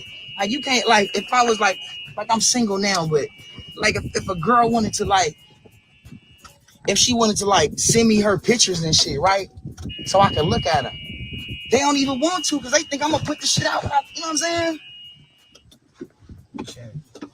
I talked to the homegirl Keisha Cole. She like, man, I didn't forgive you. I forgot about it or whatever. But you my homie. But I always had this dark thing about what you did, so it always made me hesitate on, like, really with you because of the morals behind the overall situation. So just forgot or whatever they did. Let's just move on. Whatever happened, Ray, whatever. Like, no. Nah, we gonna clear this shit up. Because when I showed her all the facts, she started crying like, man, I'm so sorry that I didn't, like, that you've been going through this shit for this long. Be sure to like, comment, and subscribe. Y'all been, like, we were done with it. I wasn't gonna say nothing. I moved on. I got kids. Like, y'all won, whatever. And then y'all come back and talk about some shit about Roblox and your kids on Roblox and not thinking about my kids. Like, Google Roblox and what they responded to when Kim them said that they saw the fucking Roblox on there. Dog, there's no way you could see Roblox and in the same thing because the algorithms don't even print up. You can't even put anything like that in there because it doesn't go through. So another lie that people just believe and shit, you know, where it's like I stuck something up your ass while you was asleep. Your ass that loose, or did I do something that was illegal to you? Which one are you insinuating? Because obviously how out of me is how long in the state of California? 25 to life? 25 to life? And you was asleep. And I was just fondling with you and recording it. And then you woke up and then it came out. Like, stop playing with me, man. Y'all about to stop playing with me. Like, people already feel it. I'm going to ramble all night if I want to. I'm going to the house to show y'all everything I got. Like, look, if I can put the tape out on you when you sued Steve Hirsch, why you didn't sue me? You didn't even sue me. You didn't sue me for criminal. You didn't sue me for nothing. You didn't sue me for nothing. You know why? Because you, my friend, and Chris were the front runners. How did I meet Steve Hirsch? Chris Jenner, Joe Francis. What up, Joe? Joe is Girls Gone Wild. Shout out to Joe Francis. He the one that connected Steve Hirsch to Chris, and Chris connected me with Steve Hirsch. So, you know, in court, when y'all get subpoenaed, y'all got to tell the truth. It's 4 years with perjury. 4 years, right? Niggas ain't gonna lie for y'all, yo. They not lying for y'all. Like, I'ma get on everybody's nerves that's watching for the night. And y'all can say we still on this old shit, whatever. I ain't even got my glasses on. I give no fucks about none of y'all. All I care about is Melody and Epic going, Dada's a real one, and he's a good person, and they really tried to do him wrong. He stood up for himself. He stood up for just being young, black, and not giving a fuck. Y'all tried to fuck every black that y'all been fucking with and put them in the ground. Like, and just ruin their career. Kim talk about, I changed Pete's life. You changed a nigga's life that's been acting all his life and on SNL, but now you God. You break up with him and you feel like you hurt him because you God. Like, you janky, yo. You janky. I know y'all people been calling my phone, trying to offer me a little something to hold off. Nah, f you. I'm not picking up y'all calls. I'm not stopping the rain. I got the messages. I'm not money hungry. As you can see, I'm in the DR. I'm in a 40,000 square foot spot. I'm already living. It's not about the money. What it's about is about you being the devil. Like, you're the devil. How can you be 64, comment and say, man, tell Kanye to keep my name out his mouth. It really stresses me out. But you've been stressing my mama and my daddy and my sister and them out this whole time by lying about me for no reason. You already rich. Y'all want to get richer and just off? Like, for real? I literally was like, yo, I'm just going to just sue y'all and I'm not going to ever say nothing. I said something on the Daily Mail because I had to defend myself for my board on my own company, Raycon, because we got women on the board. We got women staff, and they were very concerned about the allegations that Kim was telling me. So I had to tell my truth to save my seat on my own company. Because y'all want to have fun and get ratings. That sex tape shit y'all did on Hulu was the highest rated Hulu ever got. On my demise, though. And then you just laugh about it. Like, Kanyae came and got the laptop from me. It was all kind of shit on there. And then you say you got it, and then you come out and say there was nothing on there. Then why are you happy? Why does that put that to rest if I gave you a computer and ain't nothing on there? What the f you happy about? You're just doing a storyline so niggas could just be entertained and then you keep moving. Next week we're gonna get rid of him. Next week it'll be Pete. Next week it'll be Kanye. Like, no, nigga, it's you. Next week it won't be me. I don't give a what this does, but this proof that I'm about to show people, I'm gonna go from the beginning, like a time. Like, I'm gonna go from the beginning of time with this shit. You know what I mean? Hold on. Hey, can we get some more pina coladas and some Casamigos and some hookah? Let's get the chef to, like, tell the chef to cook early.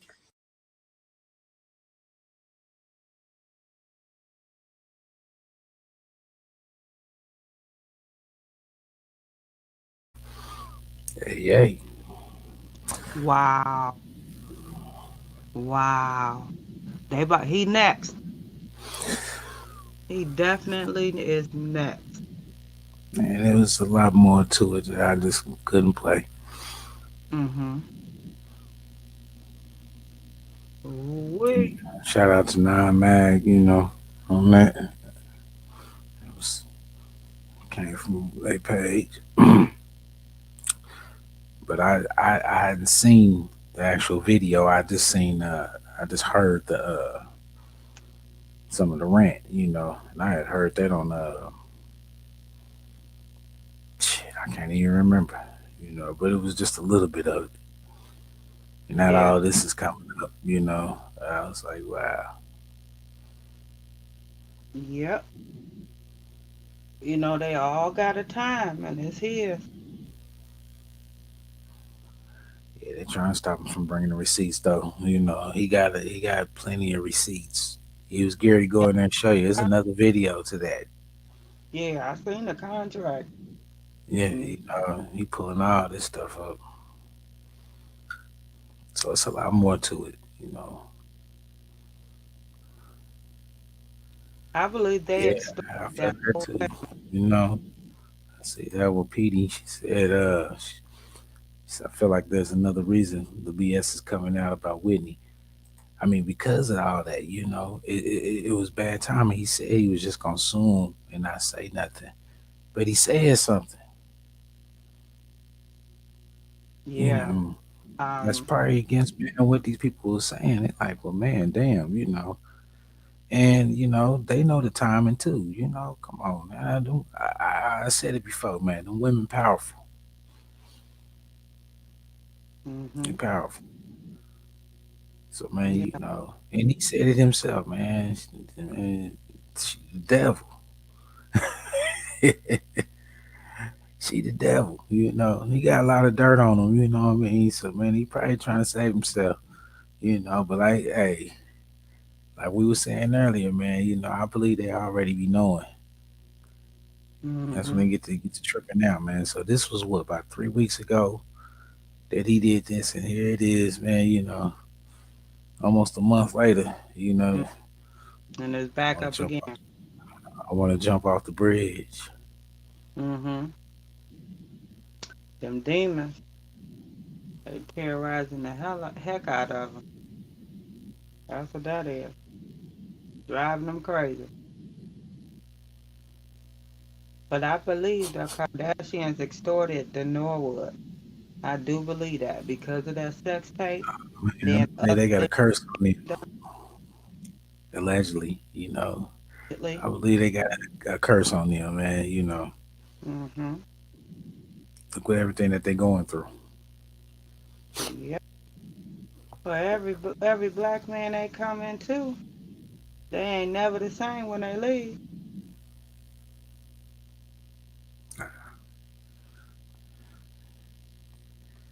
Allegedly. Oh, shit. Yeah. Man, I don't, look, man, my voice is starting to come, it's about to sound like the late night storm. Yeah. So did everybody go to sleep with us? Hell yeah, it sound like it. Hey, y'all, I want to Okay. thank y'all, for coming on here speaking your mind tonight. You know, Yeah. I'm under the weather. I'm your boy, Mister. Yeah. Look, look, we done touched on a lot of topics tonight. This has been an interesting night. This has been Yes, a good night. good night. A lot of knowledge, man, came through this page tonight. Mm-hmm. A lot of good knowledge, whether Yeah. you liked it or not. You know. Yeah. So, Mr. Bass was dropping facts. Boss Lady was dropping facts. Shout out to Conscious Eye Open. Mm-hmm. Dean came through. You Mm-hmm. know, J Rock over here in the crowd. Mm-hmm. It's been great tonight. Miss Petey, Mm-hmm. Legacy. Man, I appreciate y'all, man. I wish I could be a little bit more hype and have my camera on, y'all, but I am under the weather. And I'm telling you, the NyQuil is kicking in. Yeah. I'm, I'm trying to hold on, because it be getting good. I'll be like, man, I can't go to sleep. Well, everyone, please like, comment, share, and subscribe to Truth Be Told TV so you'll know when we go live. Hey. Here we go today. Look, Yep. it's been some very interesting topics, man, straight up. And that's what's up, Legacy. Man, I sat here and listened. I had a little input. Just a few questions I wanted to ask.